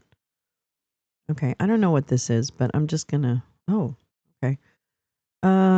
In October 2023, is Israel bombarded? I'm sorry, I'm looking at something weird. Let me put this. I don't know what this website is, so I'm just gonna be a little bit sus about it. But hold on. So this website is crisisgroup.org. I don't really know their deal, okay, but I just want to kind of understand. I want to understand what's happening. Isn't Yemen a proxy war between Saudis and Iran? I don't actually understand a lot of the roots of the Yemen attack. All right, so here we go. This one says, oh my God, can you guys see? Oh, you can't see. Okay, hold on. Hold on to your love. You got to hold on. Whoa, whoa, don't let go. Ooh, ooh, ooh. FYI, June 6th. Ooh. Okay, hold on. Do I need to go to that now? Okay, let me try. Let's see if this gives us any information.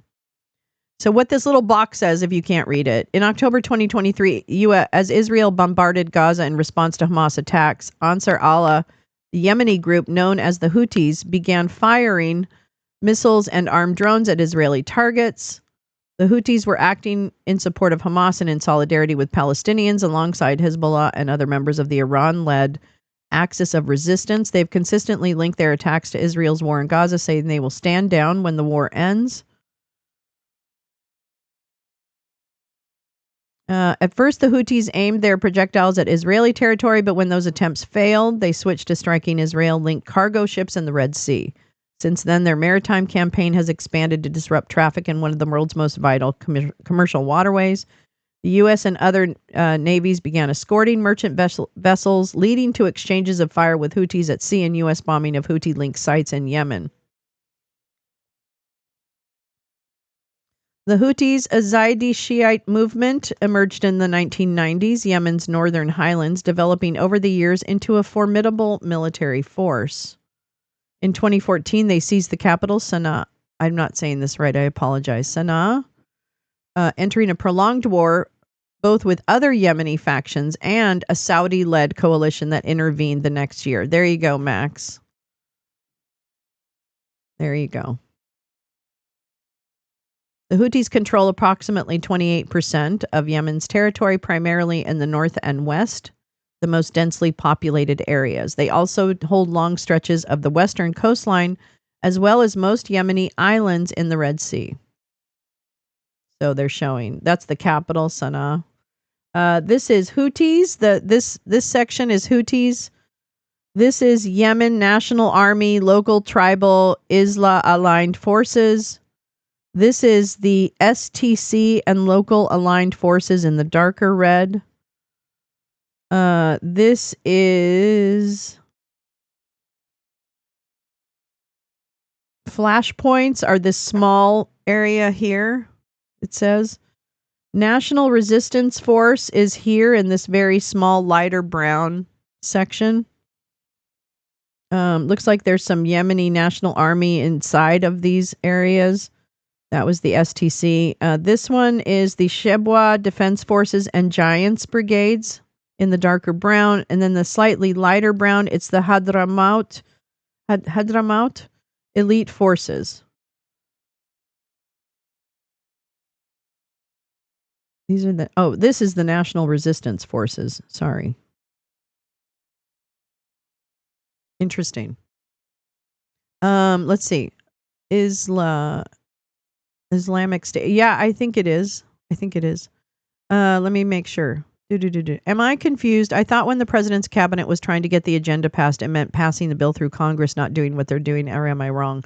It means kind of both. And one of the things I really want to talk about, and since it's Fcked Financial Fridays, is the tax bill. I haven't done all the work on the tax bill, so I might need to push it off into another day. But I really want to talk about why it's so critically important that for Trump's tariffs and other things to quote unquote work, which they still wouldn't work, he needs the corporate tax cut. Do you realize, I just want to say this, does everyone realize that one of the proposals I believe it's in the congressional One Big Beautiful Bill that they're trying to pass, that he wants to allow corporations to expense 100% of their domestic costs when they reshore, if they reshore anything. 100% expensed off your taxes, plus the lowest corporate tax rate in the world. We've done it before, and corporations have not come because the labor costs are high, because the operating costs are high. That's why people take their building or their companies offshore, because it is too expensive to do business here. Now, the other gamble that the administration is making is that AI will take care of the labor issue.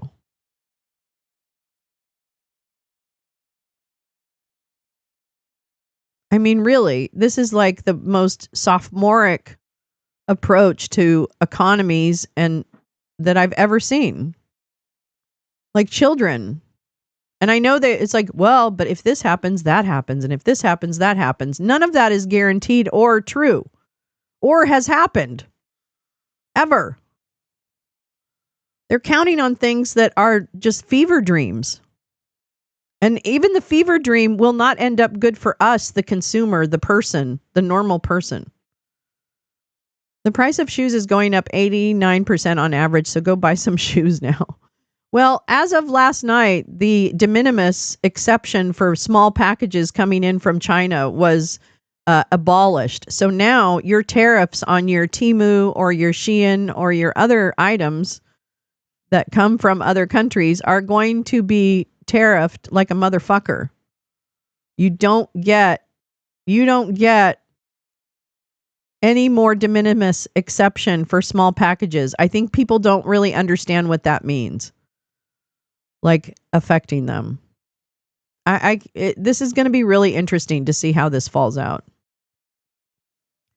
The Red Sea is a strategic body of water connecting the Indian and Pacific Oceans to the Mediterranean Sea and thus Asia and Africa to Europe through the Bab al-Mandab Strait. Freedom of navigation in the Red Sea has become imperative for global trade. So there it is. So this is interesting. Okay. So there's the Mediterranean. Here's the Red Sea. There's Saudi Arabia, the big one. Yemen is under. And then Oman. I don't know much about Oman. I don't know much about this region, actually. I would like to learn more. Let's see. Here we go. At its northern end is the Suez Canal, a crucial passage for vessels bearing oil, gas, and sundry goods to the Mediterranean. About 12% of global maritime trade, including 40% of container ship traffic, chugs through the canal each year. Since the onset of the war in Gaza, the Houthis have launched close to 500 attacks on shipping and on Israel. Their missiles and drones have hit more than 100 ships in the Red Sea, Gulf of Aden, and Arabian Sea. Aden? They have claimed that these vessels were connected to Israel, the UK, or the US. So there's the incidents that have been happening. The turbulence in the Red Sea has driven up shipping costs as firms are paying more for insurance and rerouting their vessels around the southern tip of Africa. So if they don't have the Suez Canal, the Red Sea to go through, ships have to go all the way around Africa. That's expensive. Lengthened shipping times with the journey between Asia and Europe extended by 10 to 14 days have disrupted global supply chains. The Suez Canal has seen traffic fall by around 50%. Wow. Cutting deeply into important revenue for Egyptian state coffers. Oh boy. When Israel's Eilat port has witnessed an 85% decline in commercial activity. Why are that is Israel. Okay. Wow. 85% decline. Woof. In response to the Houthis' campaign, the U.S. and its allies launched Operation Prosperity Guardian. What the fuck is that? Tariff the sheriffs. I tariff the sheriff, but I did not charge the deputy. Operation Prosperity Guardian, a multinational naval mission to secure Red Sea trade routes. The EU embarked on a similar endeavor called Operation Aspides. The US and UK conducted 931 airstrikes on Houthi positions between January 2024 and January 2025, when the Gaza ceasefire came into effect, but these strikes failed to deter the group, which continued the attacks throughout that period. The Houthis largely held their fire during the Gaza truce, but they threatened to resume attacks when Israel cut off aid shipments into the enclave in violation of the ceasefire terms. In response, and perhaps in retaliation for Houthi fire at its aircraft, the U.S. launched, no, it was just because the boys were bored. I would love to think that there was something more thoughtful happening, sir. But yeah, it's because they could. They probably needed the distraction. Not much of our trade comes through the Suez Canal, by the way. I think like 12% or 10% or something. GA, it's so good to see you. Hi, baby. The Houthis largely held their fire. Okay, but the U.S. All right. The U.S. launched a new round of airstrikes on Houthi positions in Yemen on March 15th. Hi, babes. Now, with the Gaza ceasefire shattered, the brief calm in the Red Sea is also over. Alongside military action, the U.S. has tried to silence the Houthis' guns by other means, for instance, imposing sanctions on Houthi leaders. Most recently, the Trump administration has restored the group's previous designation as a foreign terrorist organization on top of the special designated global terrorist listing the Biden administration had renewed. Well, this is what should be done. This is their position. The U.S., European countries, and regional governments should support efforts to reinstate the ceasefire in Gaza, which has previously helped de-escalate Red Sea tensions by addressing the Houthis' stated motivation for attacks. But see, the problem is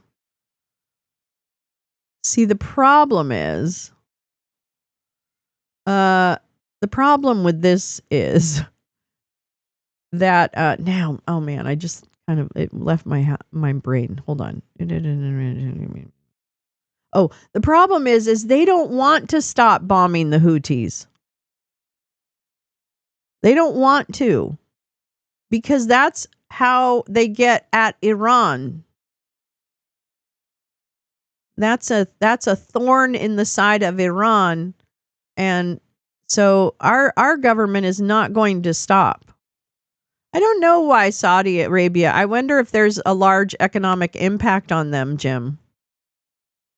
I would think it would. I would start with who loses in these situations and how much are they losing? And I think that Saudi Arabia would do the calculus on whether or not it's worth them to care too much. You know what I mean? In Signal. Oh, okay, cool. About GOP. Let's see. I wanted to find out kind of who the this is a very good. I'll include this link in the description of the video. But I wanted to find out how much had the Houthis been bombing recently. So I need to kind of answer that question for myself. So hold on and I really need to know. Like, oh, I know. How about the ISW? Do they have the Institute for the Study of War? I wonder if they have updates on that. Hold on. Let me just search. Please, Mr. Please. Damn, April 4th is the last. Oh, wait. Oh, relevance. No, I need date. Oh, here we go. Okay, I'm going to read this Iran update. Hold on, let me just make sure there's nothing more relevant. 2 days ago, 15 hours ago, 15 hours ago. All right. I'm going to read this. I like the Institute for the Study of War is actually very good, very interesting, very knowledgeable, a great website. Thank you, Gal, for introducing this website to me. You think they've sunk 4 ships? Oh, and GP, I like how consumers are weaponizing the Public Square Company to boycott MAGA businesses. What does that mean? What's Public Square Company? What's the Public Square Company, I wonder? Okay. I know this is not the fucked Financial Fridays you were hoping for. But I do need to do a little bit of work on that one. Oh, you have an article on that? Fuck yes. I love you, gal. You're so amazing. All right, this is the Institute for the Study of War, nonprofit. Here's the Iran update, May 1st. Let's see. What's this? No. The Israeli prime minister and foreign minister said that Israel would, quote, not allow the Syrian Druze to be harmed and threatened additional airstrikes if the violence does not stop, suggesting that Israel aims to pressure the Syrian government into stopping the violence against Druze. An effort to pressure the government to respond as direct. This needs to be bigger. I can't even see it like on the screen. People, think about your GUI, okay? Can you just think about the GUI? Is there anybody out there thinking about the GUI? Why isn't this? Oh, I know why. Because I'm dumb. Anybody thinking about the GUI? Anyone? Anybody? Oh, public square story. Oh, great. Awesome. Anti-woke alternative to Amazon. Oh, interesting. The Israeli prime minister, okay, an effort to pressure the government to respond as directed assumes that the Syrian government has control over the Sunni fighters attacking Druze communities outside Damascus. Many of these fighters are ad hoc collections of locals who are attacking the Druze. I don't know what the Druze are, but we'll find out. Some government forces have attacked the Druze. The government deployed general security service units to cordon off the Druze areas. However, some of these forces fought alongside Druze fighters to repulse attacks by Sunni fighters. The government's deployments again alongside local fighters while other government-linked fighters attacked local Druze suggest that the government does not exert perfect command and control over its forces. I know. Max is like, if I had to boycott MAGA, I would have nothing to buy locally. Literally. Ooh, excellent. I like. The government deployed general security. And some of these. The government's deployments. The government's limited control over some extremist elements of its ruling coalition, as well as the localized nature of some of the attackers, indicates that it will be impossible to use airstrikes to pressure the Syrian government into stopping the attacks. Israel. Damascus very likely already wants to stop the violence because the attacks on the Druze make it more difficult to secure the external support Damascus needs to maintain its hold on power. This is the new government that is in Syria.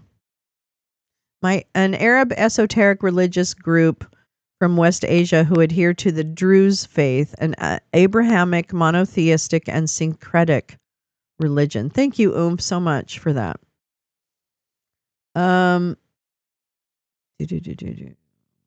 Many countries, including the United States and United Kingdom, have repeatedly emphasized that Syria must prevent violence and hold those responsible accountable. The government will need to convince these countries that the government is deserving of their support. Well, then tell Israel to stand the fuck down. Because I have a feeling Israel going in with any kind of military is probably part of the drama.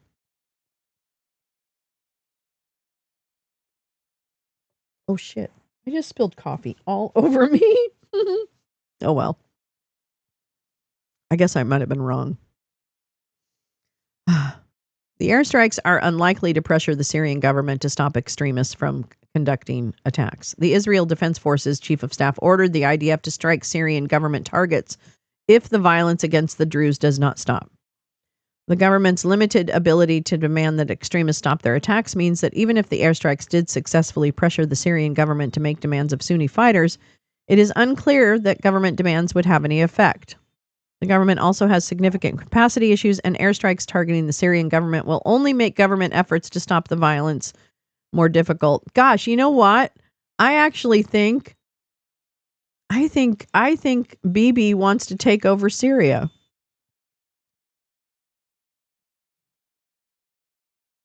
100 men or more. That's what 100 men or more wouldn't do. The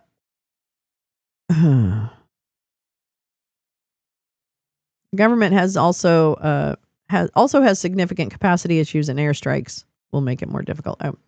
It's unclear how Israel can secure the Druze population in and around Damascus if the airstrikes fail. Airstrikes, if they fail to pressure the government, which apparently doesn't have any control over the people that are attacking the Druze, cannot prevent Druze from being killed or injured by Sunni extremists. Only ground forces prepared to physically defend the Druze communities by force can protect the Druze. It is unclear if Israel is willing or able to protect the Druze in places like Sana'a and Jaramana which are roughly 45 kilometers and 58 kilometers from the Israeli-controlled Golan Heights, respectively. Such a ground operation would be an extremely complex military undertaking. The lack of Druze support for Israeli intervention and the destabilizing effects of a ground operation in Syria mean a ground operation would likely fail and increase the threat to Israel by empowering extremists. Some Druze have protested against Israeli interference in Syria. Ah, interesting. I imagine in some way it does, Carla. Only the formation of a combined Druze transitional government force could successfully secure Druze locals from Sunni extremists while also sidelining pro-regime elements in the Druze community. I mean, I think that would be like, I would think inclusion is probably a way to go. The ongoing violence is not solely government against Druze violence. The current violence involves pro-government Druze factions, Druze militias associated with former Assad regime networks, local Sunni fighters, and government forces that are responsive to former Hayat Tahrir al-Sham networks, and others. The Syrian Druze are a politically diverse community. Some key Druze power brokers are negotiating with the government to end the ongoing violence, such as GSS and Druze forces have cooperated on the ground. A decision by Damascus to rely on joint Druze government units could successfully de-escalate the situation while extending government control over well-known bastions of pro-regime sentiment in Jaramana. The government has already taken steps to form joint units. The government's decision to immediately engage local leaders and cooperate with some Druze militias suggests that Syrian transitional President Ahmad al-Shara and his allies have learned from the experiences with Alawite militias in western Syria, where the failure to engage local leaders and Alawites contributed to continued tension. Wow. Go figure. Go figure. I kind of wanted to get to the Houthi.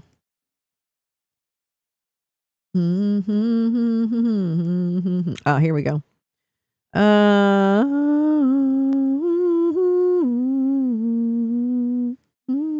Okay. The Houthis may attempt to pressure the UN into ending UN verifications and inspection mechanism by holding oil tankers and cargo ships in Houthi-controlled ports until the UN ends the mechanism. The United Nations implemented this in 2016 to stop prohibited cargo, such as weapons, from being exported to Yemen while ensuring that Yemen retained access to food and other necessary supplies. The United Kingdom Maritime Trade Operations reported on May 1st that the Houthis are prohibiting oil tankers and cargo ships, including cleared vessels, from leaving Ras Issa port on the Hudaida coastline. The Houthis reportedly fired warning shots after one vessel attempted to exit, and armed Houthi fighters boarded other vessels. There were at least 14 vessels anchored near Ras Issa port on May 1st, according to maritime traffic data. Many of these vessels traveled from Djibouti, where blah blah officials inspect vessels transporting cargo to Yemeni ports. Houthi Foreign Minister Gamal Amer also recently called for the termination of the UN blah blah blah in a letter to the UN Secretary General Antonio Guterres and the UN Security Council President, suggesting the Houthis may be using the vessels as hostages to renegotiate blah, blah, blah, and pressure the UN. All right, well, that's interesting. So that to me is what the Houthis are up to. Doesn't sound, I just don't know if they're actually, have they shot at ships in like late April, like today? I know they're holding ships, but have they shot them? I don't know. All right. Okay, wait, I got to go to this clip. I got to go to this.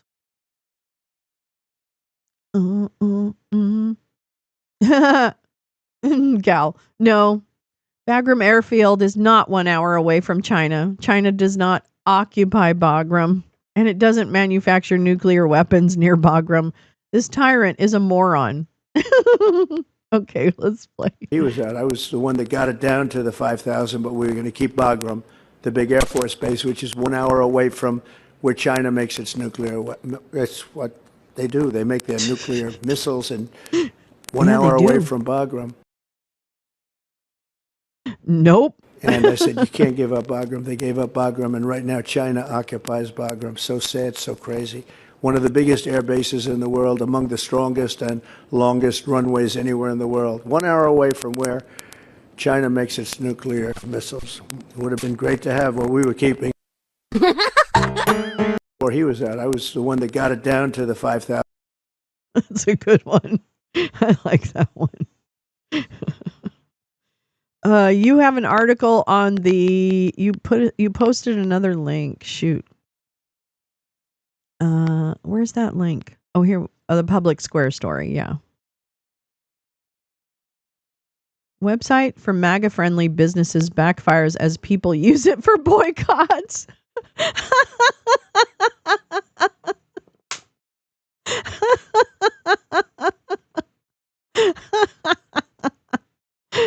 Oh, HuffPost. I haven't seen you in a minute. I thought HuffPost was done. I thought they were like ended. Oh my God. Look at how ridiculous this is. Social media posts about Public Square have gone viral as Trump critics use it to find companies not to support. I fucking love this.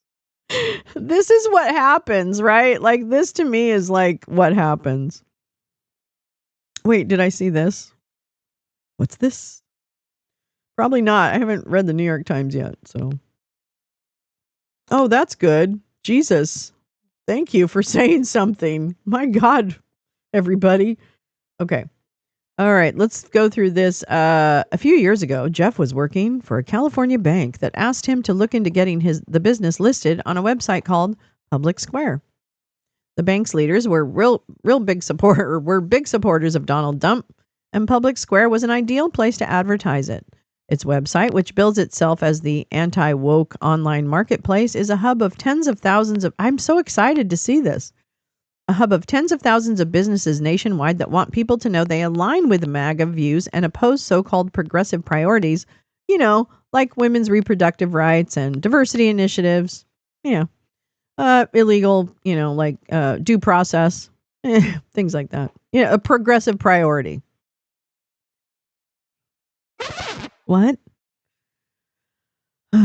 In order to list your business on the website, you first have to confirm that you will respect the core values of Public Square and agree not to support causes that are in direct conflict with our core values. Yes, demand loyalty. There's nothing, what could go wrong?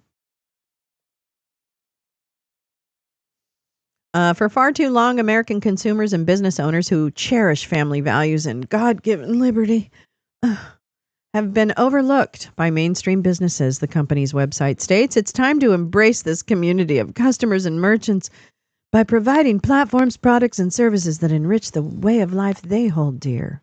That's right. The company also acknowledges its purpose of letting people use their dollars as political and cultural leverage. Quote, Public Square is on a mission to restore the culture. To what? I'm not sure. Through the power of commerce, its website says, under a section called Purpose with Every Purchase. This isn't about boycotts. It's about helping you to switch to something better. Well, in this case, it is about boycotts. As a consumer, Public Square's website is easy to use. You enter your zip code and it pulls up businesses near you that want to be public. I'm going to do it. The company, which launched in 2022, has direct connections to Trump. Its board of directors includes Dump Jr. Coke Jr.'s on it. He's also an investor. Oh, Kelly Loeffler, President Dump's administrator of the Small Business Administration, also was on the board until she was confirmed to her current post. Jeff, who requested using a pseudonym for this story out of concerns of being targeted by Dump supporters in his community, doesn't know if that bank joined Public Square.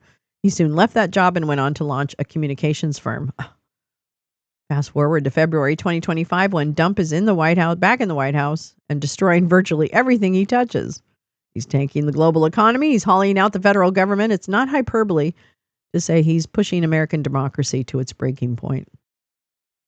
Jeff, a regular user of the social media platform Reddit, started noticing people in his San Diego community posting messages desperate for ways to fight back against Trump's recklessness. Some called for boycotting MAGA-friendly businesses, but didn't know how to identify companies that support Trump's views. So Jeff, who had extensively researched Public Square at his previous bank job, tossed in a note about it. MAGA has made it easy for all of us to avoid their businesses, he wrote under his Reddit name, Our Abbreviations 18. Hey, thank you, Jeff, for telling us. A couple of years ago, they introduced a website, publicsquaresq.com, to promote MAGA businesses. We can use that same tool to make informed purchasing decisions. If a business is listed on the site, it's not a fluke, he wrote. It's on purpose. He got several responses to his post, so out of curiosity, Jeff searched Reddit for instances of people outside of his local community who were looking for ways to avoid pro-Trump businesses. He cut and pasted his spiel about Public Square into those threads. His message took off, spreading to Reddit threads all over the country by people eager to do something, anything, to reject Trump. Ironically, people began finding solace in the very thing Public Square offers its supporters, a chance to align your spending with your values. Except in this case, people are using Public Square to decide where not to spend. Is there a list for 2025 so we can pass around to the worthy, peace-loving humans? One Reddit user in Oregon asked in a February thread, MAGA businesses in Oregon to boycott. Jeff tossed in his description of Public Square, and his post got upvoted 263 times. Oh my gosh. Thank you for this list. Okay, this is great.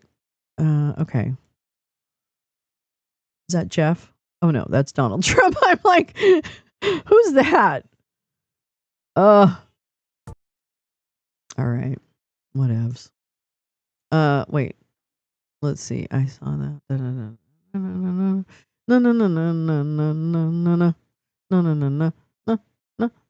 Well, I'm gonna pen some of this. Some of the financial stuff I had doesn't really fit. It doesn't fit today. This doesn't fit today. Let's see. What else? It doesn't fit. Wait, what did I just do? Stop doing that. What am I doing? Where am I? Where do I belong? Ooh, ooh, ooh. All right, let me find something for you. I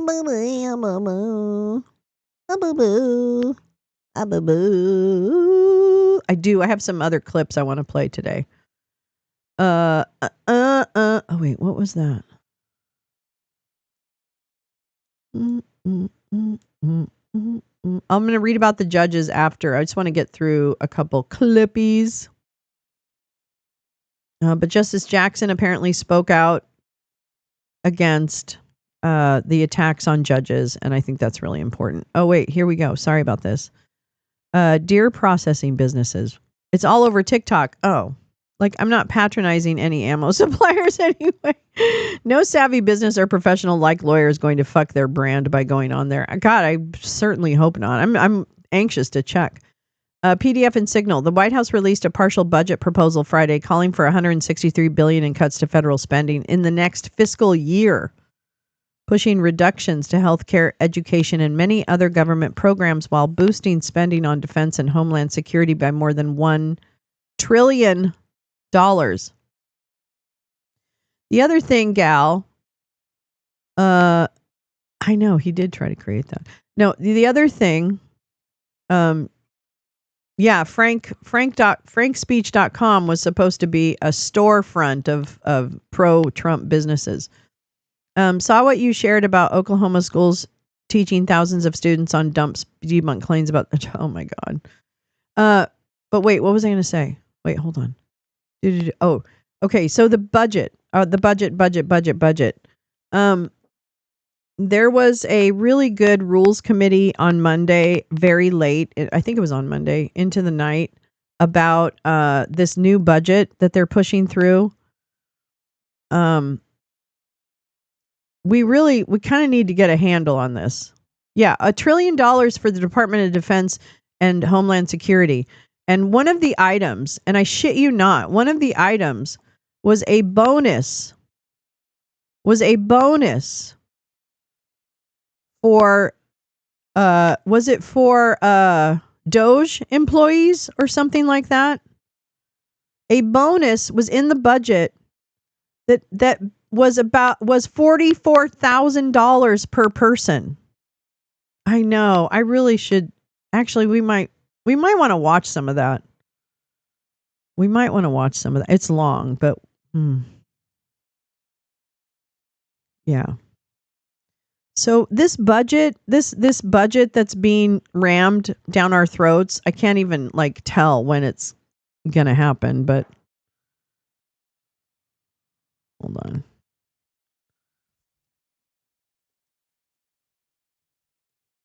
Hold on.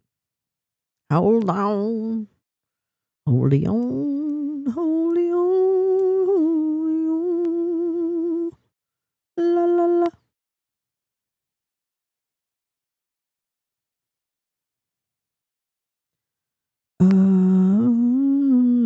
There is one summary. Okay. Where is the summary? It's such tiny print. The ammo companies on Public Square are selling imported ammo. We don't make ammo here, do we? I don't know. Yes. The Hague ICC, we've got a problem. Hello. Wait, I need to go to publicsquare.com just to see who's in my neighborhood. Oh, we do make ammo? Okay, we'll see. That's how much I don't know. Now, can I search by... Oh, wait, hold on. I'm coming back to what I'm doing. I'm so sorry. I just want to...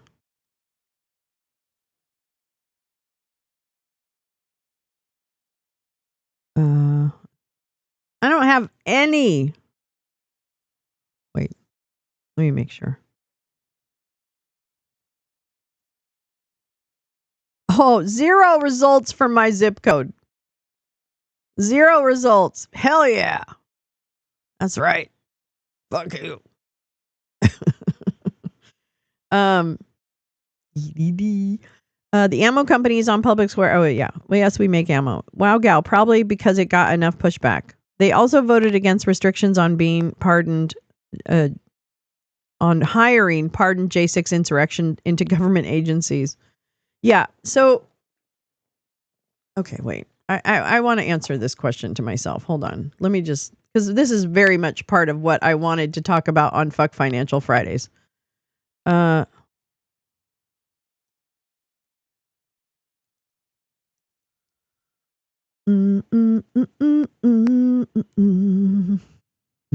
shit.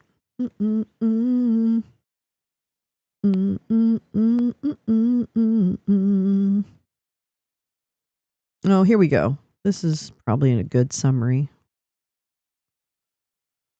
But I have one burning question.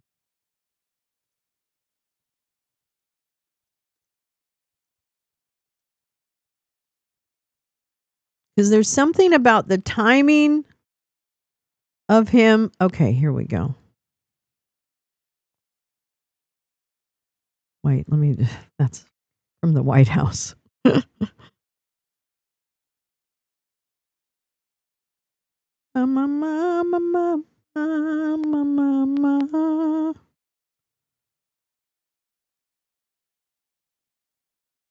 What screen is it?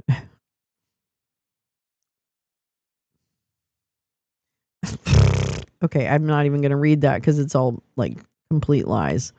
From Stephen Mirren, of all people. Oh my God, the chief of the economic advisor to the president, the author of Mar-a-Lago Accord. They voted against an amendment that ICE wouldn't be allowed to use the funding to deport Americans. Yep. I'm telling you right now, this big, beautiful bill, which we really do need to talk about, shit.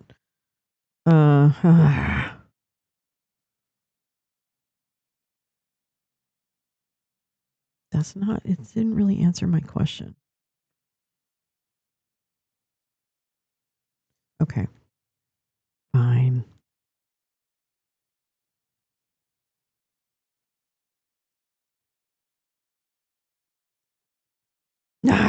Okay. I saw one financial planner on Public Square locally. Imagine choosing a mega financial planner. Yeah. Have you seen his economic policy? Oh my God. Okay, let's look at this actually. Oh, okay, fine. Sorry, we're jumping around. I know it's going to take so long to fix it. You know what though? Here's what here's my stupid hope. My stupid hope is that when it does fix, we actually do it better. Right? Like we do better. That's what I hope. I don't know if that's going to happen, but that's what I hope. All right. Well, here we go. What is the House GOP proposing in its first draft of Trump's sweeping tax and spending cuts package? And by the way, They need the tax cut because it lowers corporate tax rates so that companies can eat all these tariffs, or it's a deal for corporations and billionaires. That's what this bill is. And it will fuck us. It will fuck us. I feel everyone will feel the impact of this. House Republicans are starting to put some meat on the bones of this. Is from 4 hours ago, actually. Yeah. House Republicans are starting to put some meat on the bones of their sweeping tax and spending cuts package, otherwise known as Dump's Big Beautiful Bill. Big beautiful bullshit. The package aims to extend the GOP's 2017 Tax Cuts and Job Act, as well as fulfill several of Trump's promises. Oh, stop it. Such as ending taxes on tips. To help offset these tax reductions, which would total trillions of dollars over a decade, the House is also looking for at least $1.5 trillion in spending cuts.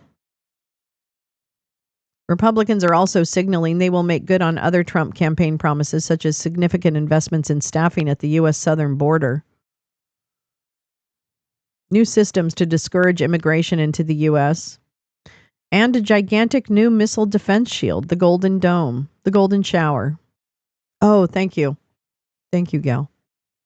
Then there are other longtime GOP policy goals, such as an overhaul of the nation's outdated air traffic system, new fees targeting electric cars, and a pivot away from federal student loans.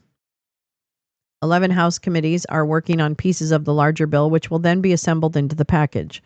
Speaker Mike Johnson hopes to vote on the legislation before Memorial Day, an ambitious deadline.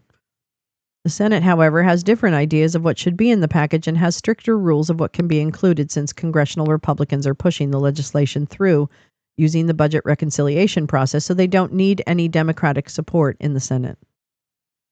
House committees have started marking up their portions this week, though the most controversial pieces, notably steep cuts to Medicaid and food stamps, as well as the tax cut measures, won't be discussed until next week. So we should definitely watch some of those hearings, and they'll be long. Okay, those hearings will be long, but I think we should watch them. So we'll be doing that definitely next week. Because there is a lot in this bill that is actually shockingly bad, right? Like usually there's bad stuff in all these bills, right? Stuff that you would not agree with, stuff that is whatever, racist, whatever. But this one says, hold my schoolhouse rock. Because I'm a big, beautiful bill, and I've got a lot of big, beautiful bullshit inside of me. And it's going to all come out and poop on us. Here's what's in the House's proposed legislative package so far. Federal student loans. The Education and Workforce Committee's plan would dramatically restructure the way students can borrow from the federal government for college, as well as make big changes to the popular Pell Grant program. It's seeking to find about $330 billion worth of savings by limiting the federal role in the student borrowing process. Tariffs are also being used to leverage many nations to increase defense spending. Absolutely. You know what else, GP? The other thing we need to eventually talk about is this minerals deal with Ukraine, which is a fucking extortion on our part. That's right. America extorted Ukraine and is asking for 50%. That's 50%. Of the revenue that comes from their minerals into a fund, quote unquote, that will be for Ukrainian rebuilding. So let me say that again. That would be like someone coming into this country and saying, okay, well, you spend this much money on that. Well, we're going to take half of it and put it in this other place.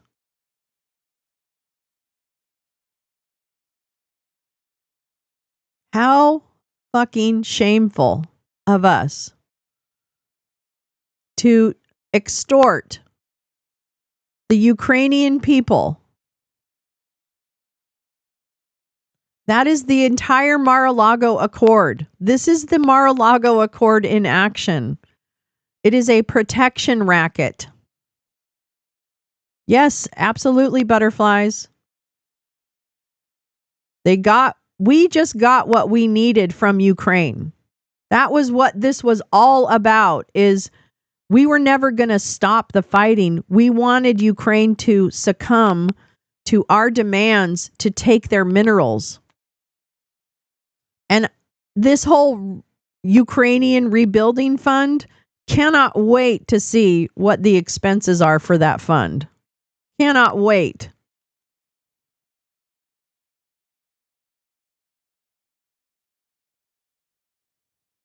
The measure would cap the total amount of federal aid a student can receive annually at the median cost of college and end economic hardship and unemployment deferments.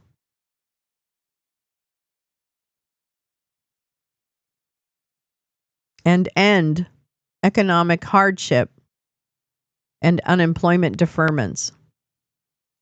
Plus, it would bar loan servicers from temporarily suspending student loan payments for more than 9 months over a 2-year period. The changes also include terminating the subsidized loan program for undergraduate students and the Graduate Plus loan program for new borrowers, with a 3-year exception for students with such loans. The plan would amend the maximum annual and aggregate loan limits for unsubsidized loans, as well as require undergraduate students to exhaust their unsubsidized loan options before their parents can take out Parent Plus loans. My daughter would not have gone to college if we didn't have Parent Plus loans. Period.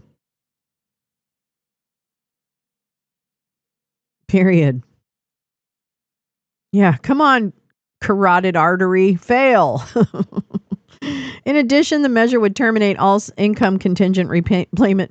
The measure would terminate all income contingent repayment plans, including former President Biden's SAVE plan, which has been blocked in federal court. Instead, borrowers would have a choice of a standard repayment plan or a repayment assistance plan based on their income. The committee is proposing alterations to the Pell Grant program, including requiring students to attend school at least half-time and increasing the number of credit hours needed for full-time enrollment.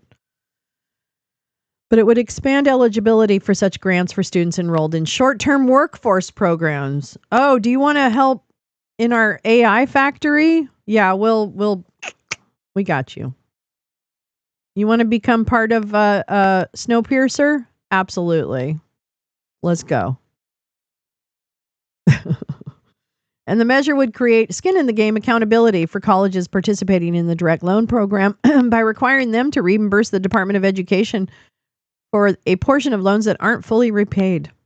It would also establish a promise program to provide colleges with performance-based grants of up to $5,000 per federal student aid recipient. The colleges must provide students with guaranteed maximum total price for their program of study based on income and financial needs categories. I don't really know what that means.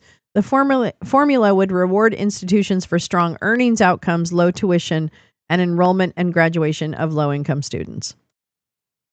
Immigration fees and ICE funds. Immigrants applying for asylum and work authorization, as well as those applying for humanitarian parole and temporary protected status, would have to pay new or higher fees under the House Judiciary Committee's plan. Asylum seekers and parolees would have to pay $1,000 to apply and $550 for an initial work permit, for instance. Plus, sponsors of unaccompanied children would have to pay up to $3,500. Or what? Do they turn in the child? Like what? This is so dumb. So dumb. Yeah. Let's talk about big, beautiful coal too, Tom. The measure also provides $45 billion to build new immigration detention facilities, including family detention centers, to allow the detention of at least 100,000 people a day on average. It supports hiring 10,000 more ICE officers, including money for retention and signing bonuses for the agents, and provides funding for 1 million Oh, that's what it was. The 44,000 bonus was this part of Department of Homeland Security. That's what that bonus is. And it's 44,000 per person. That's what it comes out to. Yeah. And provides funding for 1 million annual deportations or kidnappings through ground and air transportation. And it provides $1.3 billion to hire immigration judges and support staff, as well as expand courtroom capacity. Border security. The House Homeland Security Committee is proposing tens of billions of dollars to bolster border security, including $46.5 billion to expand and modernize the border barrier system. Is that the wall? I guess. Planned investments include the completion of 700 miles of primary wall, the construction of 900 miles of river barriers, and the replacement of 141 miles of vehicle and pedestrian barriers. The measure would also provide $5 billion to acquire, construct, or improve customs and border patrol protection facilities. Plus, it would funnel $4.1 billion for the agency to hire and train 3,000 new Border Patrol agents, 5,000 new Office of Field Operations Custom officers, 200 new Air and Marine Operations agents, 290 support staff, and eligible retired agents and officers, as well as invest $2 billion in annual retention bonuses and signing incentives. We are beefing up this militia. We are creating a militia around our country. How long until there's this type of border patrol between states? I think people take interstate travel here for granted. I really do. I think people take it for granted that it's easy to go from one state to another.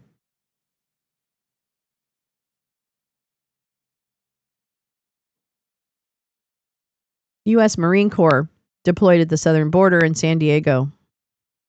Great. It would provide, that's really great use of their time and training. Yeah. I'm really glad we're using people, some of our elite fighting forces who are incredibly trained to stand around on a wall and wait for, a mom to come. It would provide nearly $1.1 billion to strengthen technology and detect and disrupt the smuggling of illegal drugs and people into the U.S. and $2.7 billion for border surveillance technology. Oh, Palmer Luckey is making money. Ooh, it's so funny. Ooh. Wow. Every tunnel. I wonder if the Boring Company has anything to do with that. Oh, actually, they are tunneling, so they wouldn't detect, whatever. And the plan includes $1 billion for security and planning for the 2028 Olympics in Los Angeles. Ooh, oh, that's going to be lit. As well as $625 million for the 2026 FIFA World Cup, which will be hosted by the U.S., Canada, and Mexico. It would also provide $300 million for the Federal Emergency Management Agency. What? For the reimbursement of extra law enforcement costs for protecting presidential residences. Wait, what? Does that mean Mar-a-Lago? Wait, what? Wait, what? Yeah, big, beautiful police state bill. Federal employee retirement benefits, the plan approved by Republicans on the House Oversight Committee, which is tasked with cutting at least $50 billion in spending, would require federal employees to contribute more to their pensions and make other changes to their retirement benefits. The most significant measure would be raising the federal employees' retirement system contribution rate for many current civilian and postal employees to 4.4% of their salary. Those hired prior to 2014 generally contribute either 0.8 or 3.1, while more recent hires already contribute 4.4. For new, younger retirees, the plan would eliminate the additional retirement annuity payment they would receive until they are eligible for Social Security benefits, and it would base retirees' pension payments on their average highest 5 earning years instead of the highest 3 years, as well as reduce retirement system contributions for employees who agree to serve at will, giving them fewer job protections. Plus, the plan would institute a fee for employees' appeals to the Merit Systems Protection Board, which would be refunded to them if they win their appeal. Weird.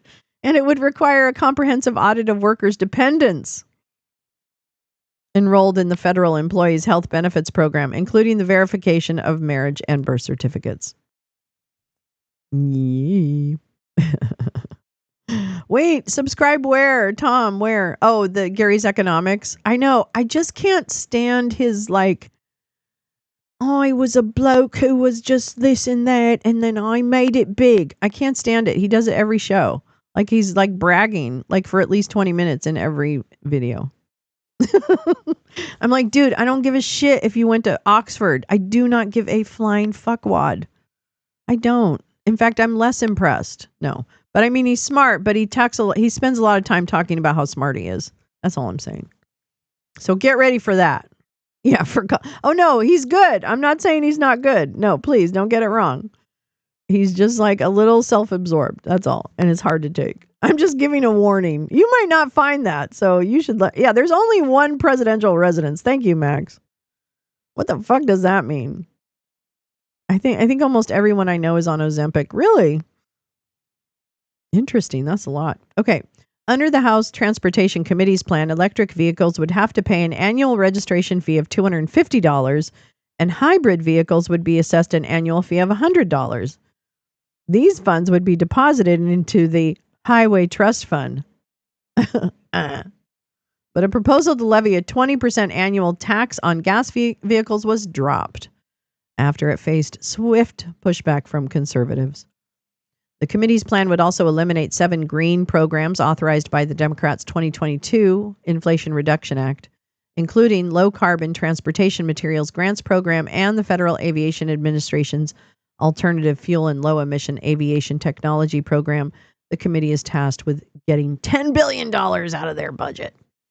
Air traffic control. The House Transportation Committee would appropriate $12.5 billion for the modernization of the nation's air traffic control system. Who's going to get that contract? Who do we think is going to get that contract?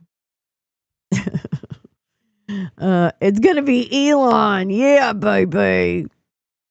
I don't know how to do it, but I'll do it. I'm sure I can hire someone who knows how to do it. I'll do it. Give me the contract. The funds would begin replacing outdated technology and enhance the hiring of air traffic controllers, not to include any diverse candidates. Oh, I added that last part, but let's be honest. Financial company oversight. The plan. Oh, this is great. Oh, great. The plan proposed by the House Financial Services Committee would limit the embattled Consumer Financial Protection Bureau's authority to draw funds from the Federal Reserve. Also, it would essentially eliminate the Public Company Accounting Oversight Board, which was established by Congress to oversee the audits of public companies by shifting its responsibilities to the SEC and barring it from collecting fees from companies and brokers and dealers. Okay. Defense. The House Armed Services Committee is proposing to add roughly $150 billion to strengthen the nation's defense programs. The committee's plan includes nearly $25 billion for Trump's Golden Dome Missile Defense Initiative, which calls for developing a space-based system and quickly accelerating defense capabilities against hypersonic threats. It would provide nearly $34 billion for shipbuilding. Boy, they really want to build those ships. And more than $20 billion for munitions, including ramping up the domestic production of rare earth and critical minerals. That's right. Drill, baby, drill. Losing the House and Senate was the death kiss. You're right. Also, the measure would funnel more than $8.5 billion to improve service members' quality of life, including renovating military barracks, providing supplemental payments of the basic housing allowance, expand educational opportunities and child care fee assistance, and broaden professional licensure assistance programs for military spouses. This went in front of the House yesterday. I watched it. The Democrats made it clear what was in the bill. Good, butterflies. Judges' power to hold Trump administration in contempt. The House Judiciary Committee's plan would defund the enforcement of contempt orders if the judge had previously not ordered the plaintiffs in the case to put up a security bond with a preliminary injunction or temporary restraining order granted in their favor. The goal is to stop frivolous lawsuits, according to the committee spokesperson. Sure it is. Sure it is. Yeah, sure it is. Oh my God. I know, Jim, but does it matter? But close the CDCs and youth programs. in the military, which is what Gal has told us has happened. Patriot Front. I always think of Eminence Front when I see Patriot Front mentioned. Oh my God, what are we doing? Yeah. Wait, what? The heroin addict is eliminating the life-saving Narcan? It's too much tuna on my brain. Ooh. Ooh. Ooh. Ooh.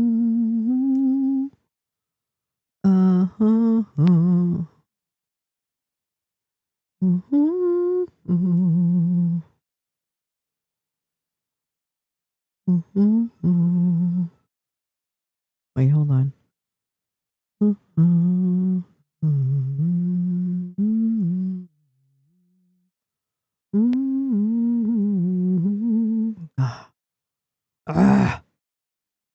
That's ridiculous.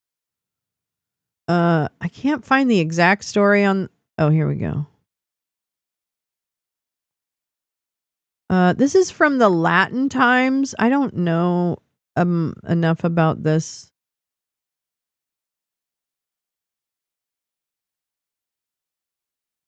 Let me see. Let me show you. Hi, Lee. Did you all figure this shit out? No, we didn't. I've been a mess this entire morning. It's put on. Eminence Front. Eminence Front. Oops. Come on. Come on, kitty. Come on, kitty, kitty. This is from the Latin Times. I don't know how. Oh my God. How do I close you? Narcan. Okay. Despite his own history of overcoming heroin addiction, Health and Human Services Secretary Robert F. Kennedy Jr. is backing plans to end federal Narcan distribution program credited with helping drive a steep drop in U.S. overdose deaths. Here we go. A $56 million annual grant program through SAMHSA, which is the Substance Abuse and Mental Health Services Administration, which is where many of the grants come from that are helping. Yes, I know. Actually, I was just thinking I needed to contact you. I'm already ready. I got to get some details so I can do my travel. But yes, I am coming. I'm not sure if GP can access Poor Things, but that's what I was thinking of going with. So we'll check. But thank you, Max, for that reminder. Val's here. Val, I love you. I just want to tell you that. I was looking at the pictures you sent me last night. I just think you're awesome. I really like you. I really dig you. SAMHSA has funded the distribution of Narcan to first responders across the country, training over 66,000 individuals and distributing more than 282,500 kits in 2024 alone. Recent CDC data shows a nearly 24% drop in overdose deaths for the 12 months ending September 2024. I think Jim is correct. I think Putin has compromise on all the well, yeah. The weaponizing of space is a reaction to China's defense increasing ability to bring down satellites. Yeah, absolutely, GP. Oh my God, it's just, of course they want to run space. Come on now. I have Amazon Prime. Do you need my worst? No, I don't. I have it. I have access to the movie, but I don't know if GP can get it in Australia. That's what we were talking about. Okay, listen, recent CDC data shows a nearly 24%, a quarter drop in overdose deaths for the 12 months ending in September. The sharpest one-year decline in decades, an achievement partly attributed to the widespread naloxone access. Speaking at the illicit, here's where it's coming from. Yeah, here's Gal saying, you don't really need compromise when your active measures and disinformation campaigns are so successful. I agree. You do have access to Poor Things? Yeah! Great. Oh, I'm so happy. So we have our main movie tonight is Poor Things. Big Oscar winner, I think. Or maybe not. Yeah, I think it won some Oscars. Poor Things is tonight. And then also, wait, what was the other one, Max? Shit. Oh man, I didn't write it down. What was the other one? What did we decide on? What did we decide on? Yeah, but no DNC. Yeah, only DNC stuff was leaked. Max, I'm never going to Twins of Evil. I think that was it. Yes. That was it. Hold on. Why don't I ever have like paper or pens? All right. Hold on.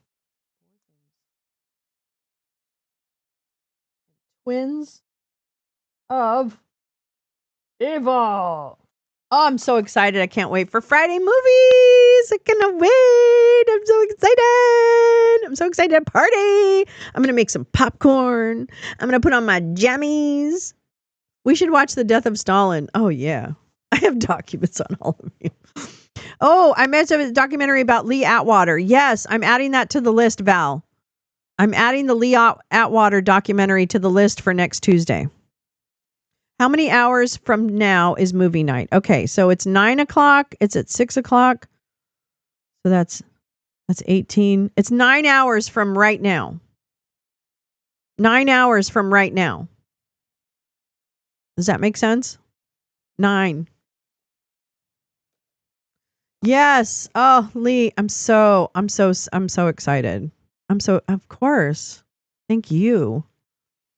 Except the accents are hard to fake. Take or fake? Like Steve Buscemi's Brooklyn accent. I bet you the RNC emails had way worse stuff. Come on, please. But here's where this comes from. Speaking at the Illicit Drug Summit in Nashville on Thursday, Kennedy reflected on his personal struggle with addiction to heroin and emphasized the importance of community treatment and hope in solving the drug crisis. You know what they're going to do? They're going to turn like religion into the drug rehab thing. That's what it feels like. It's like, well, you just have to have faith. Faith over fear. That's going to make you straight. Faith over fear. What's the other movie besides Twins of Evil? Poor Things. Poor Things. That's step 3 and 4 now. Maybe it is. I don't remember. I went to 2 AA meetings and then I was like, I'm not really into this. I love the people, but it just wasn't for me. Yeah, that's how Lindell got sober. Yeah, that's true. Aren't 12-step programs all? Yeah, they are. Which is probably why it didn't really work for me. Absolutely. Narcan doesn't treat addiction, but it stops the overdose deaths. So that's important. Are you arguing against Narcan? What the fuck? Compromat are for biggish. Active measures are for everyone else. That makes sense, Teresa. Okay, Kennedy, blah, blah, blah. All right, USA. But however, behind the scenes, the Dump administration's draft budget includes major cuts to addiction programs, including the termination of the Narcan grant, according to The Independent. There you go. Narcan has been kind of a godsend as far as opioid epidemics are concerned. We're certainly in the middle of one now with fentanyl. Donald McNamara of the Don McNamara of the Los Angeles County Sheriff's Department. Get out of here. Get the fuck out of here. Get out of here, McNamara, you fucking Nazi. Though Kennedy has previously praised interventions like Narcan as critical, he now frames the crisis as one requiring deeper. Oh my God, did I call this? I fucking called this. I fucking called this. Oop, oop. Yeah, make sure to pour things. Poor. Though Kennedy has previously praised interventions like Narcan as critical to saving lives, he now frames the crisis as one requiring deeper spiritual and societal change rather than relying solely on the nuts and bolts of medical solutions. Yeah. The proposal has drawn swift condemnation from addiction specialists and public health advocates who warn that cutting Narcan funding would reverse the progress made against overdose deaths. And if your child dies, it's going to be pretty important that Narcan exists. Critics argue that removing life-saving tools while broader societal fixes are slowly pursued would leave vulnerable. I mean, did we just wake up? Did we just wake up? Yeah, faith over fear. Anyway, while national overdeaths have declined, experts warn the epidemic is far from over. That's Oom's point. Well made. Especially in states still experiencing surges, ending federal Narcan support could slow or even reverse recent gains. Yikes. Yeah. You know what else sucks? Defibrillators and ventilators. That's right. ah! Ah! Let's see here. Oh my God. All my other stuff is kind of dumb. I was going to end with Howard Nutlicker, but I don't know if I can. No, that's not fair. Oh yeah. What is this? I want to weigh in on. Okay. This, I don't really understand what's happening with currency and all that. But I wanted to, this is something I had saved yesterday that I wanted to listen to. It's only 3.5 minutes. And it's called, the bull case against the yen is dismissed. 3-minute MLIV. I don't know what that means. But anyway, this is from Bloomberg Television. Were Justice Jackson's comments delivered publicly? Yes. Why, let me go to that. Then I'll go back to the other one. This is from the New York Times from today. Attacks on judges undermine democracy, warns Justice Jackson. Speaking to a judicial conference, Supreme Court Justice said attacks were designed to intimidate and influence. There she is. Beautiful. Wonderful. Justice Ketanji Brown Jackson, the Supreme Court's newest member, denounced on Thursday what she described as a relentless attack on judges and an environment of harassment that ultimately risks undermining our Constitution and the rule of law. Across the nation, judges are facing increased threats of not only physical violence, but also professional retaliation just for doing our jobs, said Justice Jackson, speaking at a conference for justices held in Puerto Rico. And the attacks are not random. They seem designed to intimidate those of us who serve in this critical capacity. Justice Jackson did not mention Dump by name nor cite any specific attacks against judges. However, her remarks came as Dump and his allies have repeatedly targeted judges who have blocked key pieces of his agenda, even calling for judges who have ruled against him to be impeached. Those, Roberts. Threats of physical violence have been on the rise, with judges facing bomb threats and a rash delivery of anonymously dispatched pizzas. A prank apparently designed to send a message that their home addresses can be found. The forceful comments by Justice Jackson were rare for the justice since joining the court in 2022. She has focused many of her public appearances on telling the personal story of her rise to become the first Black woman on the Supreme Court. They have to be really careful about what they say. Yes, 9 p.m. Eastern is when it starts. Thank you, Max. I'll put up all the links and things too, so hopefully it'll be easy to find. But absolutely. Stephen Miller has emerged as a top contender. Oh, Stephen Miller is such a fucking idiot. Oh my fucking God. I watched his thing with Nazi Barbie yesterday, morning when they had Stephen Miller in the Nosferatu, is what I call him, in the press room. He is such a fucking Nazi. I can't even with this guy. I can't even. I mean, he is such a fucking Nazi. And he's so stupid and he's so annoying and he's so like simpy. You know what I mean? Like he's like, I don't know. He's like Uriah Heep, which is that Charles Dickens, the Dickensian character. That, he's just a fucking, Stephen Miller, we own your children. Yeah, he is a fucking Nazi doctor, not a doctor. He's like one of those Nazi mad scientists who's not really a scientist, but he wants to do all these things. He just wants to see people suffer. Like literally. Charlie Kirk had some stupid Ask Me Anything in San Diego yesterday. I did not watch it. I can't watch any of that shit. I cannot. That kind of kayfabe between, protesters and Charlie Kirk, I don't care. That would not be the person I would go to confront. That is not a good use of your time. You know where those people should have been? At a May Day march. That's where they should have been.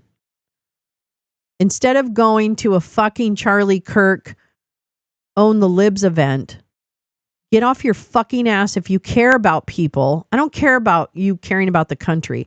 If you care about people, you're going to be out. And I know it's hard. It's easier for me to get out there, so I'm going to continue to do my thing. But I'm going to tell you right now, we fucking need to stand up. This is getting out of control. I'm talking to the choir, sorry. The forceful comments were rare. One notable appearance came in 2023 when she spoke from the pulpit of the 16th Street Baptist Church in Birmingham less than 3 months after the Supreme Court struck down affirmative action in higher education and offered an explicit nod to her own role in history. But on Thursday, she opened her remarks to a ballroom full of judges, lawyers, and jurists by saying that she wanted to address the elephant in the room. She noted that individual district court judges, several of whom have been assigned major cases dealing with Mr. Trump's actions and faced attacks for their work, face particular pressure in the legal system. It can sometimes take raw courage to remain steadfast in doing what the law requires, she said. Before her elevation to the appellate court and then the Supreme Court, Justice Jackson served on the district court bench in Washington with James Boasberg, who has been a particular target of Trump's ire because of his rulings seeking to block the deportation of Venezuelan migrants. The two were also neighbors. That's cool. Darren Beattie. Oh my God, it's an endless cavalcade of cunts. It's the cavalcade of cunts. And they never stop. I wish I didn't know any of these names, right, Gal? Do you ever feel that? Like, if I didn't know these names, I wouldn't be triggered by hearing them, when they end up getting into their power positions, right?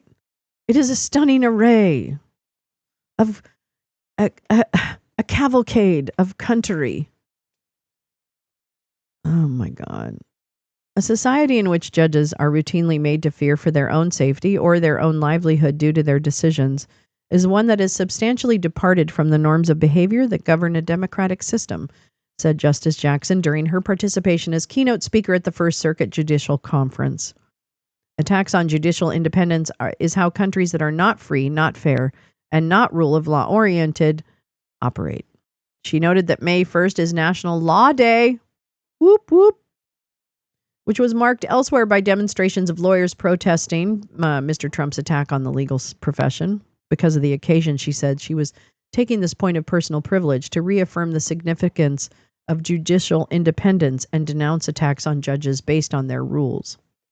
Justice Jackson devoted most of her address to a less formal discussion of her life and a memoir released last year, but she came prepared with written remarks on the rule of law that she said she wanted to address first. Having an independent judiciary, defined as judges who are indifferent to improper pressure and determine and decide each case according to the rule of law, is one of the key ingredients that makes a free and fair society work, she said. Justice Jackson's remarks were greeted with a standing ovation. Yep. I think I'll save the yen story for another Fcked Financial Friday. Scroll down to Stephen Miller's eyes. Miller was born on August 23, 1980. Spawned. His mother should have swallowed. On August 23, 1985, in Santa Monica, California. Oh, he's an OC boy, where he was raised. Oh, so this is a lot of him not being popular. I get it now. He couldn't fit in with the surfer kids. He couldn't fit in. Yeah, Oomph says those who applauded have been identified for follow-up scrutiny. Little do they know there was a Clearview AI face recognition software in operation. He was bald at 12. No hate to the. It's an unfortunate use. Oh wait, what's this? This looks exciting. Oh, Darren Beattie. Okay. If you don't know who Darren Beattie is, you know what I can't find? You know what I can't find, Gal Squad? I can't find any of the old pictures of Darren Beattie with his Hitler mustache. I swear to God, am I mixing him up with someone else that works on War Room? Because I thought Darren Beattie was the guy with the Hitler mustache. Am I wrong? Oh, Jared Isaacman passed his first hurdle to lead NASA in the Senate. Well, why do we even have NASA? Fuck NASA. Fuck NASA for bringing in Space Force or Space Elmo. Fuck you. Fuck you, NASA, for selling out. Teresa, I sent Lolo background on him. Oh, cool. His family finances took a downward turn. He couldn't attend private school. He hated Hispanics because he had to go to public high school with them. I mean, I could see where he really had a bad time, like having any confidence. It was in 2002. Stephen Miller said Osama bin Laden would be a welcome at a Santa Monica high school. He's so weird. What a weirdo. What a weirdo. But yeah, I thought Darren Beattie was the guy with the. It keeps happening where a bunch of circle jerkers who have retweeted me or Twitter or fought with me are in positions of power doing the very things they tried to troll me for saying about them. Yeah.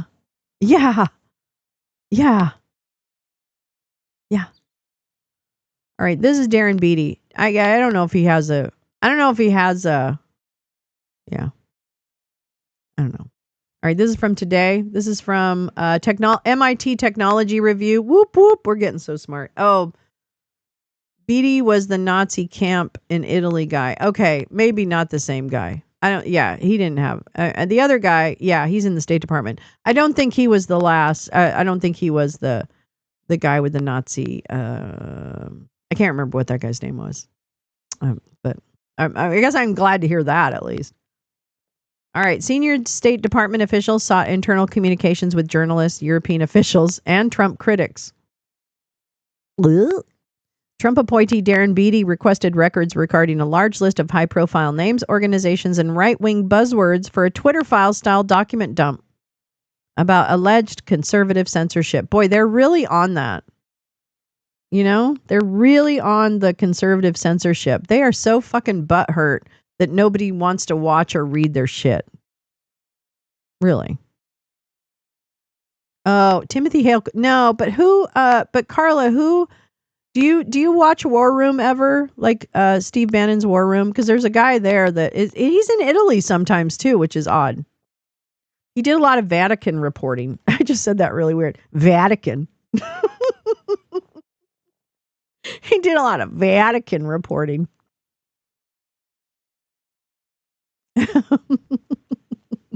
Vatican. Yeah, I just don't know. I thought he was Darren Beattie. So there you go. I don't know. All right, so MIT.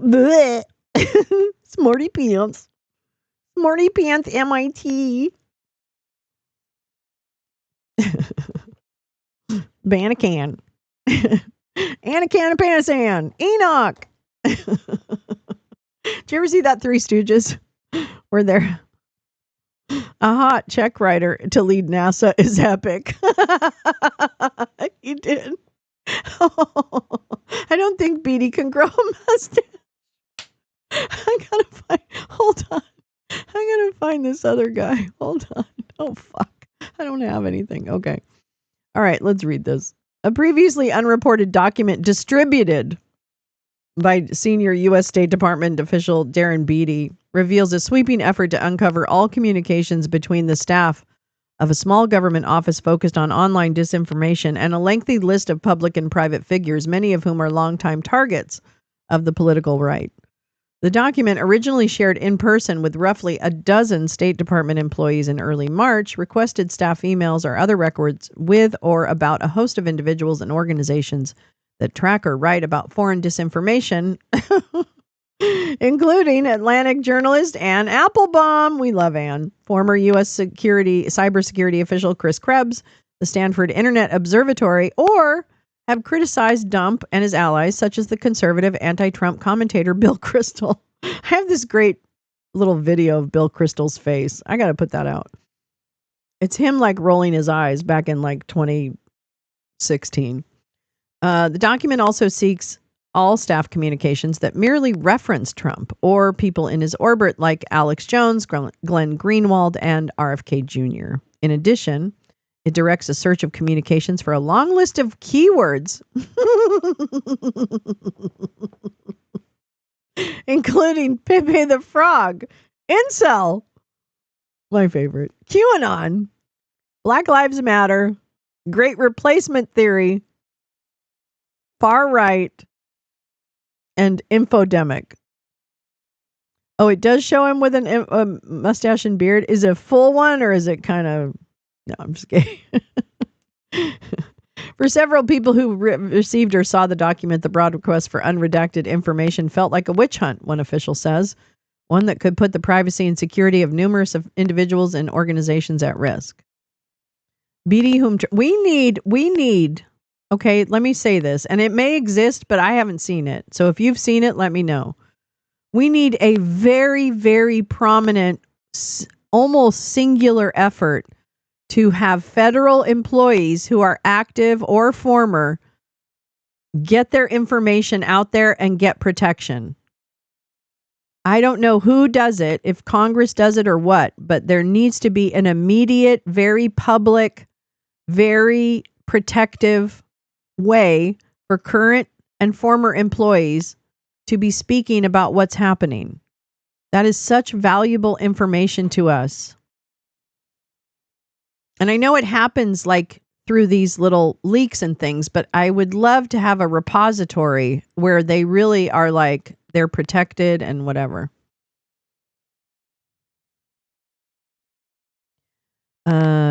Beatty, who Trump appointed in February to be the acting undersecretary for public diplomacy, told State Department, that's actually, and so that he's not doing his job, told State Department officials that his goal in seeking these records was a Twitter files-like release of internal State Department documents to rebuild trust with the American public. They literally think everybody buys their bullshit. They literally think that. Beatty was referring to the internal Twitter documents that were released, blah, blah, blah. Yeah, whatever. The document, dated March 11th, focuses specifically on records and communications from the Counter Foreign Information Manipulation and Interference Hub, a small office in the State Department's Office of Public Diplomacy that tracked and countered foreign disinformation campaigns. It was created after the Global Engagement Center, which had the same mission, shut down at the end of 2024. MIT Technology Review broke the news earlier this month that FEME would be shuttered. Some of the FEME staff were at the meeting where the document was initially shared, as were State Department lawyers and staff from the department's Bureau of Administration, who were responsible for conducting searches to fulfill public records requests. Also included in the nearly 60 individuals and organizations caught up in Beatty's information dragnet are Bill Gates, the open source journalism outlet Bellingcat, former FBI Special Agent Clint Watts, Nancy Faeser, the German Interior Minister, Daniel Fried, a career State Department official and former U.S. ambassador to Poland, Renee DiResta, an expert in online disinformation who led research at Stanford Internet Observatory, and Nina Jankowicz, a disinformation researcher who briefly led the Disinformation Governance Board at the U.S. Department of Homeland Security. When told of their inclusion in the records request, multiple people expressed alarm that such a list exists at all in an American institution. When I was in government, I'd never done anything like that, Crystal, a former chief of staff to Vice President Dan Quayle, says. What would be the innocent reason for doing that? Well, you know what? That was your fucking party, Bill. Fried echoes this sentiment. I spent 40 years in the State Department, and you didn't collect names or demand email records, says Fried. I've never heard of such a thing, at least not in the American context, he clarifies. It did remind him of Eastern European Communist Party minders watching over the untrusted bureaucracy. Bingo! He adds it also approaches the compilation of an enemies list. Targeting the censorship industrial complex. Boy, if I hear one more industrial complex. You don't watch War Room, I'd break my TV. Good enough. Yeah, good enough. Yeah. Yeah. Oh, Renee, she's a Peter Thiel. Well, then they're bringing it back off of her. Both GEC and FEME, its pared-down successor office, focused on tracking and countering foreign disinformation efforts from Russia, China, Iran, among others, but GEC was frequently accused and was even sued by conservative critics who claimed that it enabled censorship of conservative Americans' views. I mean, just let them speak. Oh, wait a minute. They already are speaking, and they just won an election. A judge threw out one of those claims against GEC in 2022 while finding that other parts of the Biden administration did exert undue pressure on tech platforms. Beatty has also personally promoted these views before joining the State Department. He started Revolver News, a website that espouses far-right talking points that often gain traction in certain conservative circles. Oh, you think? Huh. Among the ideas promoted in Revolver News is that the GEC was part of a censorship industrial complex aimed at suppressing American conservative voices, even though GEC's mission was foreign disinformation. So when you do those things together, when you do those things together, foreign disinformation and American conservative voices, what do you get? What's that little formula? Solve for N. Solve for X. What's missing? Why would American conservatives be worried about foreign disinformation?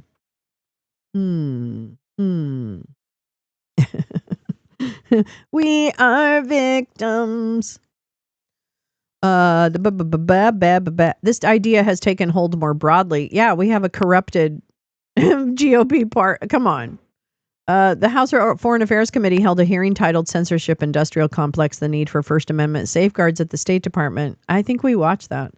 Most people on the list appear to have focused at some point on tracking or challenging disinformation broadly or on countering specific false claims, including those related to the 2020 election.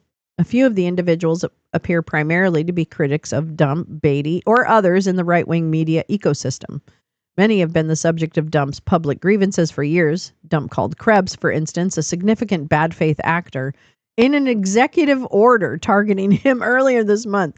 Can you imagine having the president write an executive order about what a piece of shit you are? Oh, Kaylin 47. Oh yeah, she's. Beatty specifically asked for all documents, emails, correspondence, or other records of communications amongst between employees, contractors, subcontractors, or consultants at the GEC or FEME since 2017, with all the named individuals, as well as communications that merely reference them. He sought communications that referenced any of the listed organizations.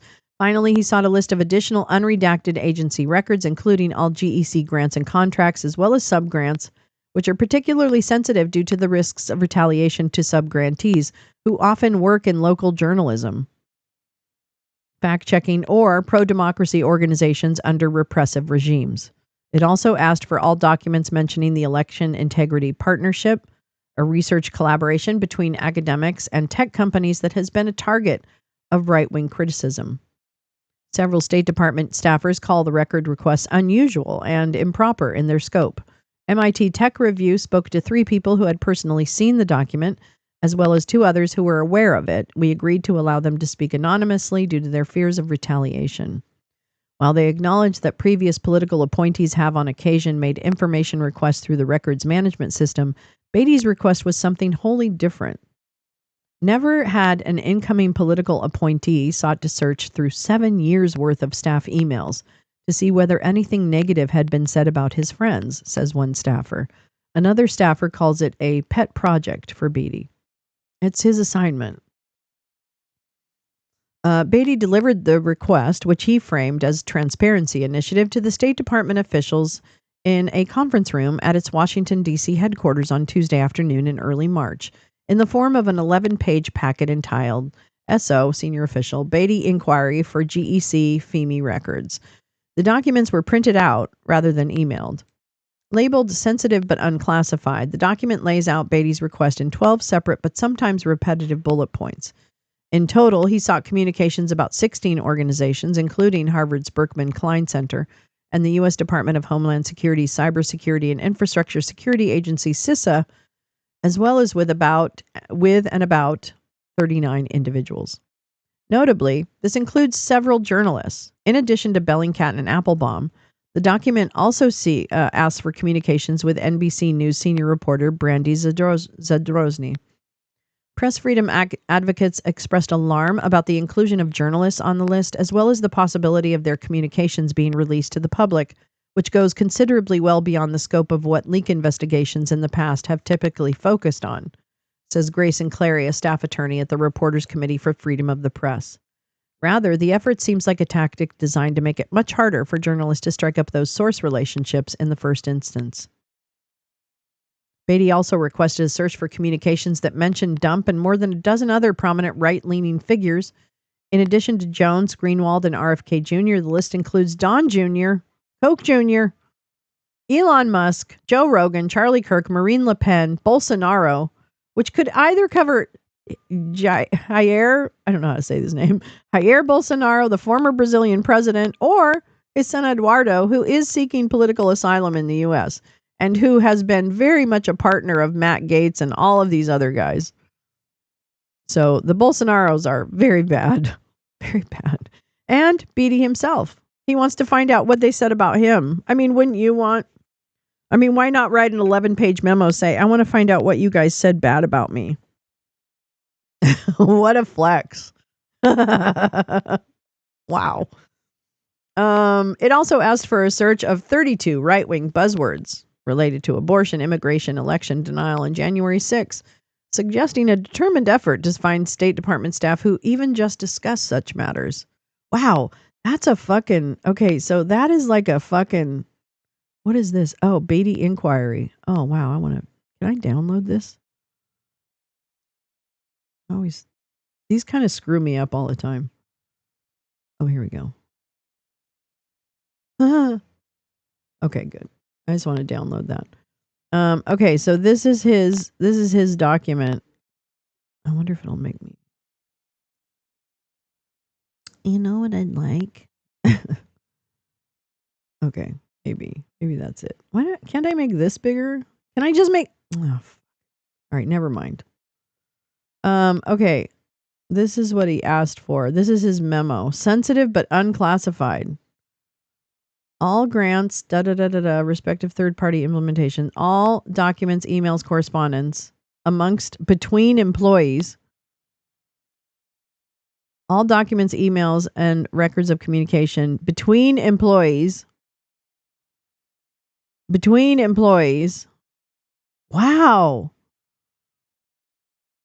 Between employees. Wow.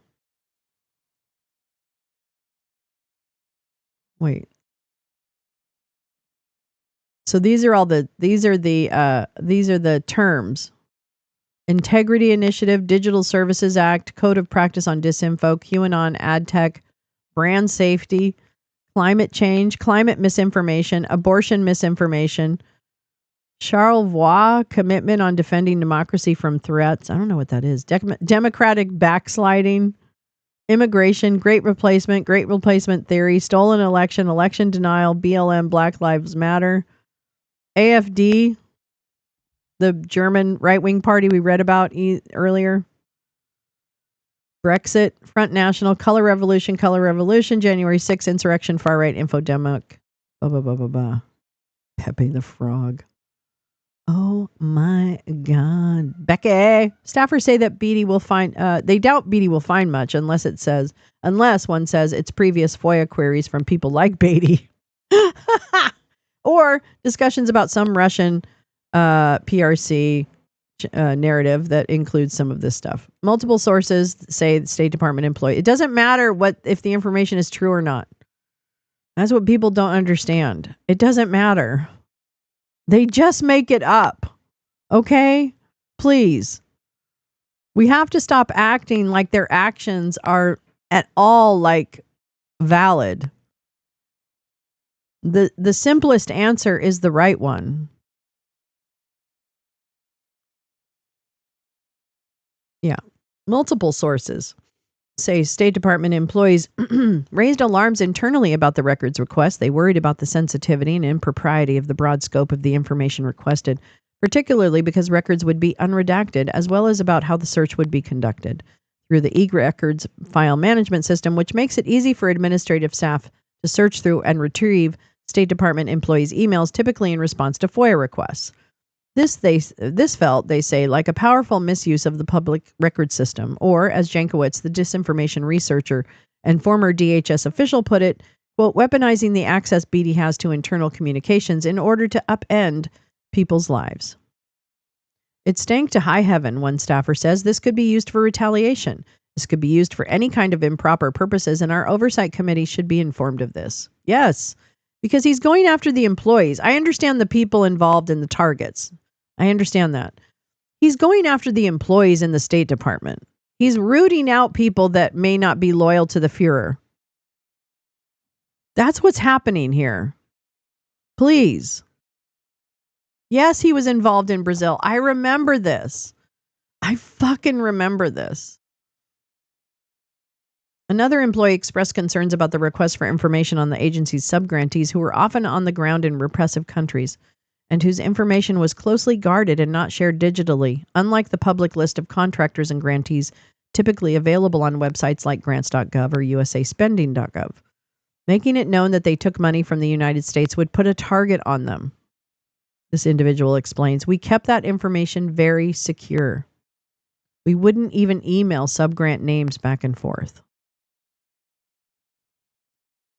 Several people familiar with the matter say that by early April, Beatty had received many of the documents he'd requested, retrieved through e-records, as well as a list of grantees. One source says the more sensitive list of subgrantees was not shared.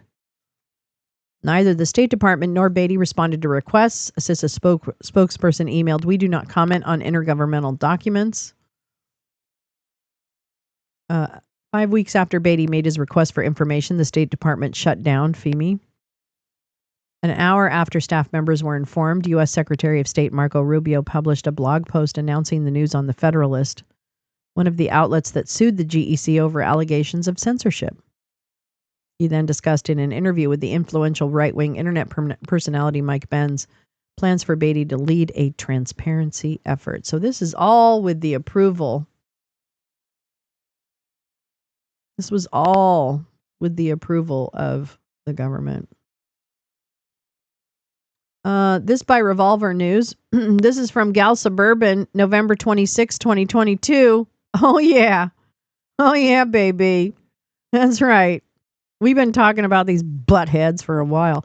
This by Revolver News, same blog that masquerades as an investigative journalism news site run by Darren Beatty, fired from Trump's White House for being too racist. Then Matt Gaetz hired him as a speechwriter. Beatty's Revolver is also who made up wild theories about Ray Epps. Ah, great.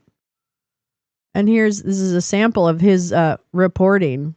Breaking report, the military stands with Bolsonaro. This is a Darren Beatty report. Oh, wait, here. Bannon asks if the military is going to step in. Matthew Tierman reporting from Brazil. You'll notice they learned from working on Trump's military coup and have told Bolsonaro to keep his mouth shut. Again, this is November of 2022. Here's Darren. Oh, no, that's Matthew Tierman. Who's the? Matthew, he also. Okay, never mind. The single biggest story about democracy, and the second biggest story is what's happening in Arizona and how we have to sort this out. The biggest, though, is in Brazil. Spoiler alert, are we they coming didn't. down to the climactic conclusion of this? Bolsonaro's put up that the thing was stolen. I guess the federal judge has already come back and said, you don't have the receipts, you don't have it. These rallies in the streets are big. Are the military going to step in here and get to the bottom of what happened in the election, or are just the truckers and everybody is just every time they lose and Lula just rope-a-doped them, and cheat. Eventually he's going to be every fucking time. Installed Look at the as, Canadian as chuds. An illegitimate president by the CCP and his other handlers in Brazil, sir. So after Christianity, the most important religion to Brazilians of every stripe is football, soccer. Brazil had their World Cup match, and nobody left the streets. Everybody was still vociferously protesting. This is so much bigger, and you rightly say this is bigger than Bolsonaro. This is, and again, for clarity, Bolsonaro has an alleged fraud. Bolsonaro hasn't come out and said really anything except from after the final tabulation when he gave a press conference 72 hours after. And he said, we're going to follow the Constitution, exercise your right to protest if you believe it is warranted. And he has allowed others, as he should. He has not That's given not what them he the said. rope to hang him with. And the party, and we've discussed this, the Oh, party bye, of Tom. which he Take has care, babe. aligned See in you his at the political movies. career, they're a very powerful apparatus led by a guy named Valdemar Donato. Voldemort. Donato was the one behind this this audit of the tabulation where they said, Okay, I'm not going to listen to him lying anymore. Yeah, he has Stephen Miller. Look, he's got like a little puffy, like he's been drinking too many White Claws. And what's that camera angle? Are you in your trailer? Fucking asshole. You fucking asshole. They claim that AstroTurf protesters' lack of accountability, the military are going to protest around the barracks. He says, okay, so that's that. This is more about that. Oh my God, Russ Ramsland. I don't want to go there. I don't want to go there. I don't want to go. There's a good link about Brazil, though. Good link about Brazil. Oh my God. I hope everyone is paying attention and understands that American propagandists involved in the plot to overthrow the American government are now testing the lessons they learned from 2020 in Brazil. Ah. We do have a good skeletons. The worst memories. Oh my God. This is why it's very frustrating. Holy fuck. Oh my God. I think I put something up this morning. It was like, if you're not in the streets, I don't know where the fuck you are. And I know, and I'm not trying to shit on anybody who's got like shit going on in their life that they have to be present for. But I just am like at that point where I just don't know. And I'm exhausted. I don't think I can. Oh, I didn't see the funnier one. No, I'm so sorry. Let me get to that. Hold on. Hold on to your love. Oh, here we go. Here we go. I remember this. Oh my God, I remember this. Oh,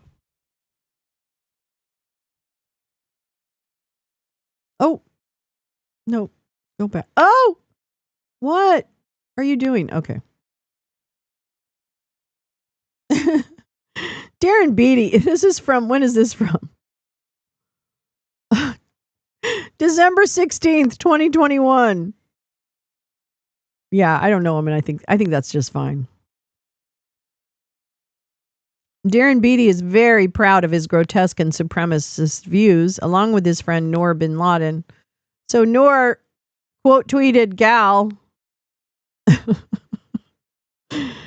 and Gal had written, Steve Bannon loves Darren Beatty. When he was working on his indoctrination school, he planned to have Beatty's white nationalist ideology taught at the Christian, whatever she goes on to write.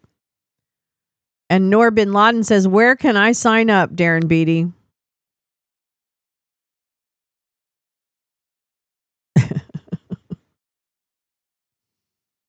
Oh, Val, did you mention a funny video?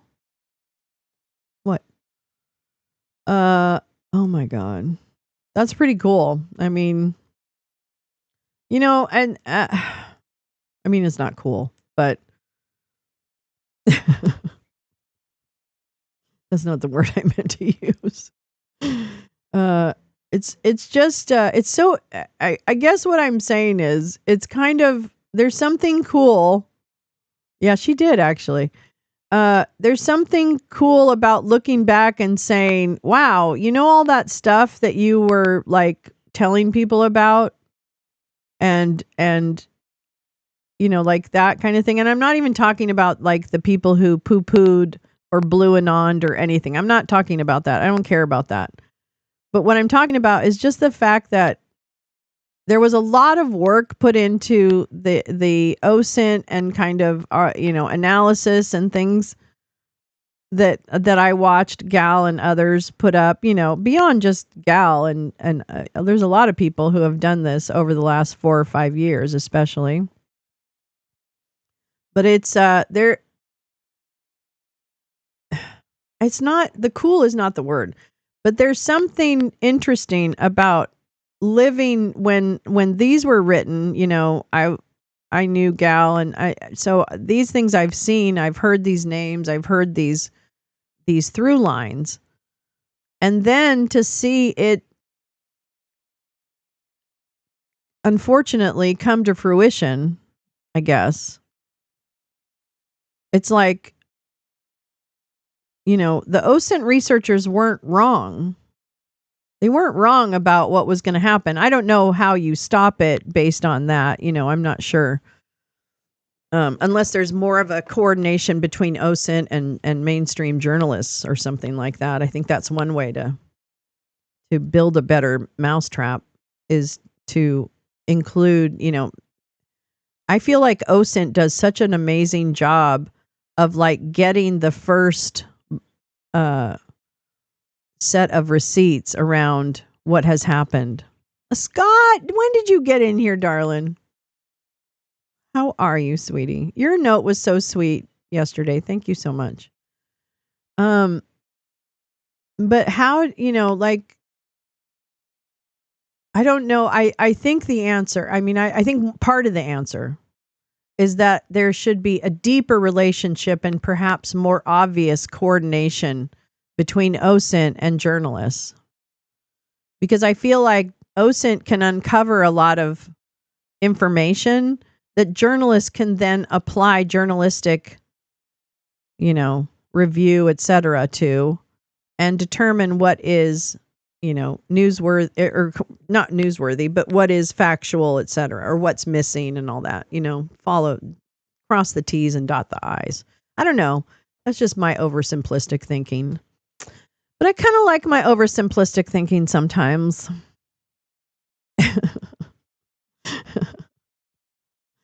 Sometimes I like it. I think it's as far as I can go. Investigative journalists need to be funded. Yes. Okay, there you go. Thank you. Thank you. And hired by mainstream media. Train people to learn deeper rather than quick bites. Oh, I'm going to tell you, the rise of the blog, I think, was the end of the internet. I'm just kidding.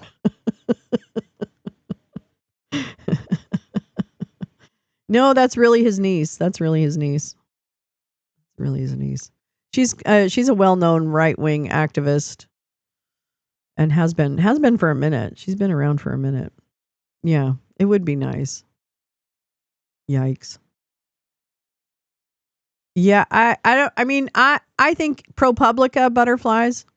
I do know there's amazing, but you're right. We don't have journalists in the mainstream media. We don't have a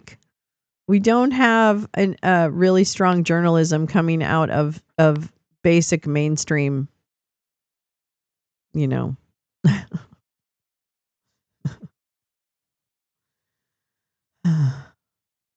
Yeah. I mean, yeah. Yeah.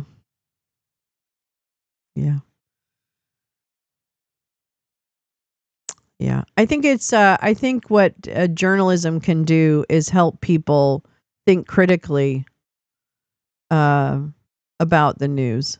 I think that, if you're being fed more thoughtful pieces, then that's what's training your brain to look deeper. I don't think it's expecting people to sit through big training programs, but so I think it's a good idea. It's just the saturation of right-wing propaganda.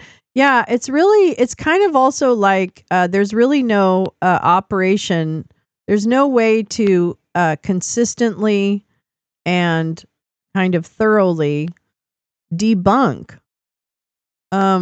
I just don't, I don't know. There's not a really good system to debunk misinformation. There's no one stopping the president or any of those assholes in the middle of their speech to say, wait a minute, that's completely not true. It's completely not true. So anyway, let me see if this is. No, he didn't. No. I thought it was a joke. Well, we'll see. I mean, I thought it was a funny. No, I'll show you. All right. This is this is Drop Site News. Drop Site News. I'm not sure. Looks like a Substack.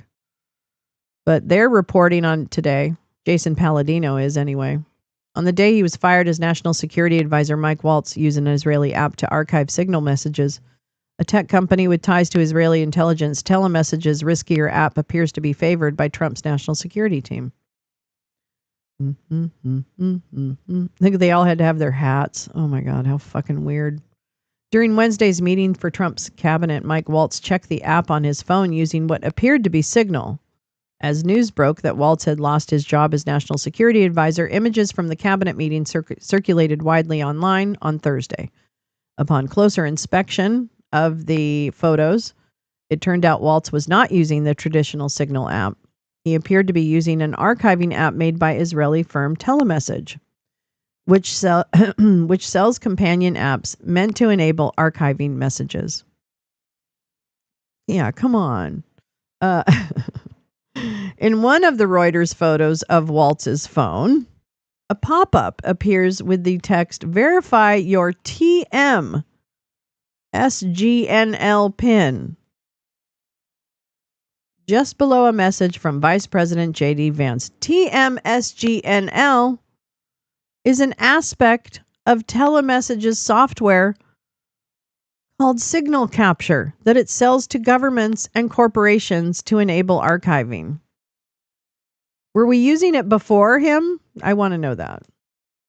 Waltz's misuse of the Signal app became one of the Trump administration's biggest scandals when it was revealed that he accidentally, on purpose, I think, added the editor of The Atlantic, Jeffrey Goldberg, to a group chat with top officials. Or he did it on accident because he's just dumb.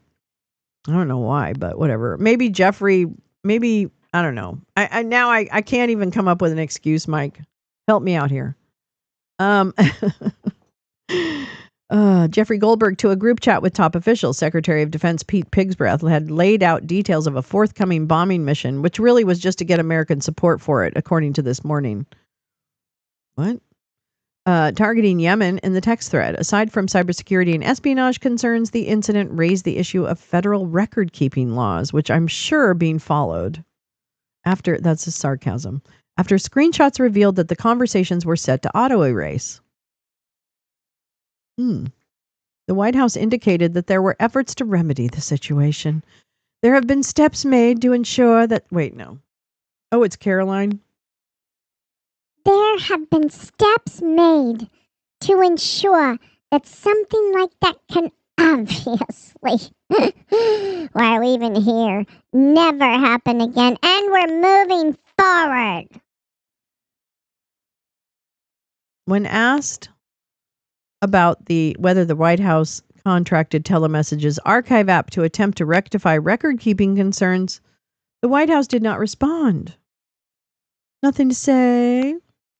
These are the public's records, and the details for how agencies save records is really important. Just archiving them using a shady software vendor is not a real plan, said Freddie Martinez, co-director at Lucy Parsons Labs, a researcher who studies surveillance and an expert in government record-keeping regulations.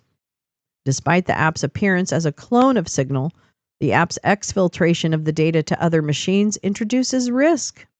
That's right, Martinez explained. App developers like Signal are extremely protective because they know the risks when someone else claims they have secure implementations of their code.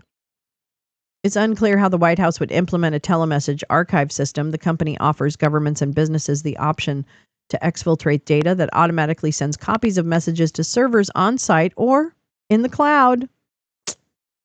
Compared against the traditional Signal app, this additional element introduces a greater risk whereby the secondary archival device could be accessed and rendered insecure. I thought this was going to be a fart joke. Gal. The personal smartphones of U.S. national security officials are liable to be prime targets of spyware by foreign adversaries, including U.S. allies. When the revelations of the widespread Signal usage were first published, Many speculated about the endpoint security of senior Trump officials' smartphones and their capacity to form a thought. Although Signal's end-to-end encryption technology works, it's only as secure as the device. If a device is infected with a spyware, how could that happen? Did the hooker take your phone in the hotel, Howard?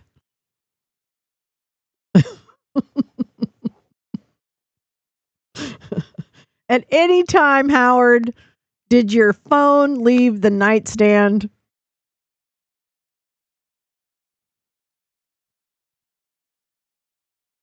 If a device is infected, the signal capture app made by Telemessage would appear to only increase the vulnerability of the information by automatically copying messages to other servers or devices and reminder in the cloud. A Signal spokesperson who did not give a name because of the extreme sensitivity of the matter told DropSite, "We cannot guarantee the privacy or security properties of unofficial versions of Signal." Israel's tech world is small, and Israel leads the world in exports of spyware and digital forensics tools. Former Israeli Defense Forces intelligence officials have gone on to found tech companies, especially in the field of spyware and surveillance. We watched that great movie about this. Companies like NSO Group, maker of the controversial Pegasus spyware, were founded and staffed by Israeli officials. Yikes on bikes. That's right. Yeah, that's right. But yeah, the company was sanctioned by the Biden administration. Israeli spyware firms have become known for selling their products to oppressive regimes like ours around the world. Sorry. Sorry, not sorry. Where the tech is often used to target human rights advocates, journalists, and dissidents, and dinosaurs. No, I'm just kidding. Telemessage was founded in 1999, the same year its founder left his Israeli military intelligence job. The company found early success in the burgeoning world of text message technology. The company grew and eventually pivoted to focusing on extracting messages from common communication platforms for the purposes of archiving. Jesus fucking Christ. Jesus fucking Christ. Can you imagine what information is in those servers? Can you imagine? Yeah, thanks, GP. Great image. Jeez. Holy butt fuck. Archive Signal communications for iOS and Android, uses standard Signal interface and encryption, works from mobile app or desktop. Use the native Signal interface and encrypted communication, captures and this is a screen grab of the Telemessage website that describes the uses of its app Signal Capture. Tech professionals have moved between companies like Telemessage and some of the leading Israeli spyware firms. For example, Alon Falah, a technical support manager at Telemessage in 2021, left the company to join NSO Group, according to his LinkedIn profile. Another employee, Itzhak Demoza, joined Telemessage last year after a stint at Celebrite. I was just watching the Karen Reed trial. They were talking about Celebrite data. Maker of hardware and software widely used by law enforcement to extract data from smartphones. Telemessage's founder and top employees likewise share Israeli military intelligence backgrounds. It's going to be interesting when Trump finally does leave the astral plane. It's going to be interesting to see how it happens. Does it happen in the night? Does he just fall asleep and or is there some kind of drama associated? I'm just interested. It's just a storytelling interest. It's nothing else. Don't get it twisted. I don't wish death on him or really anybody. I don't give a shit. Okay. Telemessage's founder and top employees likewise share Israeli military intelligence backgrounds. Guy Levitt, Telemessage's CEO, served as the head of the planning and development of one of the IDF's intelligence elite technical units from 1996 to 1999, according to his official biography. Man, BB must have total BB must have like total compromise on people. You know what I mean? Preferably live on air. Yeah, no, totally. GP, 100%. Assumed bodily into the sky on a puff of clouds and a beam of light like the Virgin herself. Yep, probably. Oh, Gorka drama? My Gorka? Gorka? My brother told me something when I was a kid, and I couldn't eat peanut butter again until my early 20s. It's a good one. Gorka. Wait, we got to finish this. Then we're going to go to Gorka. Sebastian Gorka. Dr. Gorka. Ugh. All right. Guy Levitt, Telemessage's CEO, served as the head of the planning and development of one of the IDF's intelligent elite technical units from 1996 to 1999. Gil Shapiro, Telemessage's vice president, business development, served in the Israeli Air Force from 1993 to 99 as a computer programmer, project manager, and team leader. But doesn't everybody have to serve? Nir Elprin, the vice president of corporate strategy, served 4 years in the elite military intelligence unit of the Israeli Defense Forces, according to his bio. I guess I just am not surprised that they have those backgrounds. You know what I mean? I'm not surprised. I mean, the whole thing is designed to capture information and have leverage over countries. Hello? What the hell? What? What? What, you shocked? Well, can we stop being shocked? Can we stop being shocked? A mobile researcher at Telemessage, Aviv Sitayat, sorry, I didn't say that right, worked for Israeli military intelligence as recently as February 2021. There he worked as a reverse engineer and software developer. Oh, it sounds so exciting. Another employee, Maor Ben Abu, previously served with Unit 8200, a group within Israeli military intelligence specializing in clandestine operations, signals intelligence, and counterintelligence. The unit has been compared to the National Security Agency, and its graduates frequently go on to work in the cyber warfare industry. Israel has a long history of espionage and surveillance in the United States. In 1998, it was identified by the U.S. National Counterintelligence Center to be on the Department of Energy's sensitive country list. In a 2000 report, NCIC listed Israel as one of the most active collectors of intelligence against the private sector. Come on, man. Come on, man. Despite the close relationship between the U.S. and Israel, the Associated Press reported that the CIA's Near East Division considered Israel the number one counterintelligence threat in 2012. In 2019, the U.S. government determined that Israel had most likely planted Stingray surveillance devices that mimic cell phone towers around the White House. What? I remember the Stingray shit, but I don't remember all of it. According to a Politico, Israel denied the allegations. No, we didn't. A review of federal contracting data shows that Telemessage has a history of contracting with the Department of State and Health and Human Services. Great. The company acknowledges its work with the federal government on its website. Well, then they already have all the information. What are we can't stop shit.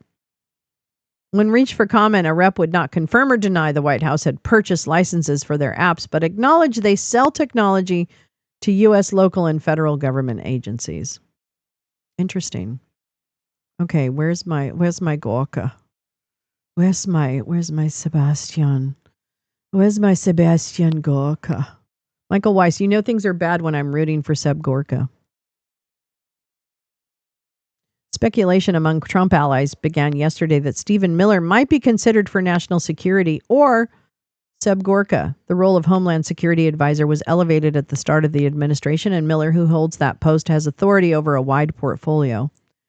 Gorka is Deputy Assistant to the President and Senior Director for Counterterrorism. It is unlikely that U.S. envoy to the Middle East, Steve Witkoff, will be tapped for the permanent national security advisor job, two sources said. Speculation among Trump's allies on Thursday was that White House Deputy Chief of Staff Stephen Miller might be considered, or possibly Deputy Assistant to the President, blah, blah, blah, because they're so firmly behind it. Yeah, how is that embarrassing for him? Wait a minute. I'm confused. Oh, he's celebrating? What? Enoch. and a can of Panasan. Enoch. It's one of my favorite Three Stooges. It's a compromise circle jerk. Give us your data. We'll give you some hell. Wow. I mean, yeah. Oh, I see. You know things are bad when I'm rooting for Gorka. Well, yeah, he would definitely be just an idiot. And Stephen Miller is an aggressively Nazi idiot. You know? Does that make sense? Gorka is not as Gorka sent me a DM once. I don't think I have it in my computer, unfortunately. I'm going to find that. But so I put a one time when I was trolling Seb Gorka on Twitter back in the day, I put a Jeffree Star meme or GIF under something he said. I can't even remember what the GIF was. I can't remember what he said. But I put the Steven or the Jeffree Star, who is an asshole, by the way. Jeffree Star is a fucking transphobe asshole. But I did use the GIF in relation to Seb Gorka. And immediately I got a message from Seb Gorka. Now I can't remember what it says. I'll find it. I have a screenshot. Something like, oh, da da ba da ba da ba da ba or something. And then I'm like, what? And then he blocked me. But I'll have to find it. Damn it. I wish I could remember what it says now. It's okay. I'll find it. I'll get my Seb Gorka story out there. He's such a little bitch. Like, he's literally a little bitch. Total bitch. Which I guess is, I guess I understand now what Michael Weiss is saying. Like, it's bad when I'm rooting for him, but basically he would be slightly less Nazi only because of incompetence. Not by design, just because of his limits as a human. I know I do sound like him, don't I? Yeah. Hey, speaking of which, let's do some programming notes. Tonight on Discord, we've got 2 movies. Poor Things, Poor Things. It's a drama. It's heavy. I mean, not heavy, but I think it's kind of explicit. So, fair warning. It's an explicit movie, I guess. Explicit content. Parental guidance is suggested. Actually, no kids are really allowed in my Discord. So please, no one under the age of 50. No, I'm just kidding. I'm totally kidding. Anyway, so on Discord tonight, we're starting with Poor Things at 6 p.m. Pacific, 9 p.m. Eastern, everything inside and outside. Then we're moving on to Evil Twins from 1971, a Max Midnight Special. I'm talking about the Midnight Special. Yeah, 18 plus night at the lounge.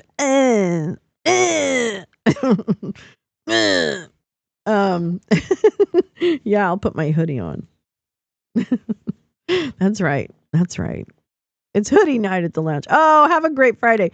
And then tomorrow I'm going to have a lounge in the evening. We're going to do some wonderful trivia, but in the daytime, I have my improv class at the Groundling School.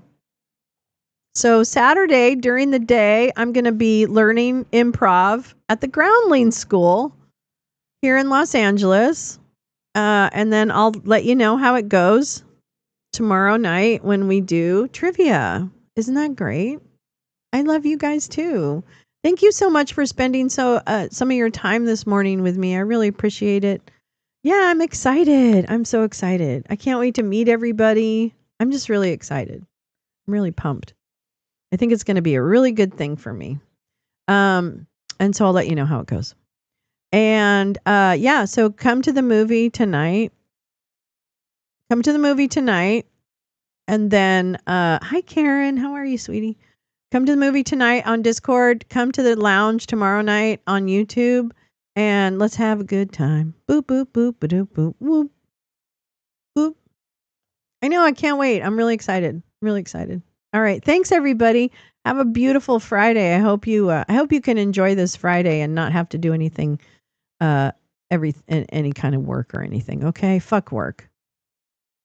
Just fuck work. Pervitin. Oh my God. All right. I love you. This is Lolo, and I'm out for this Wake and Bake.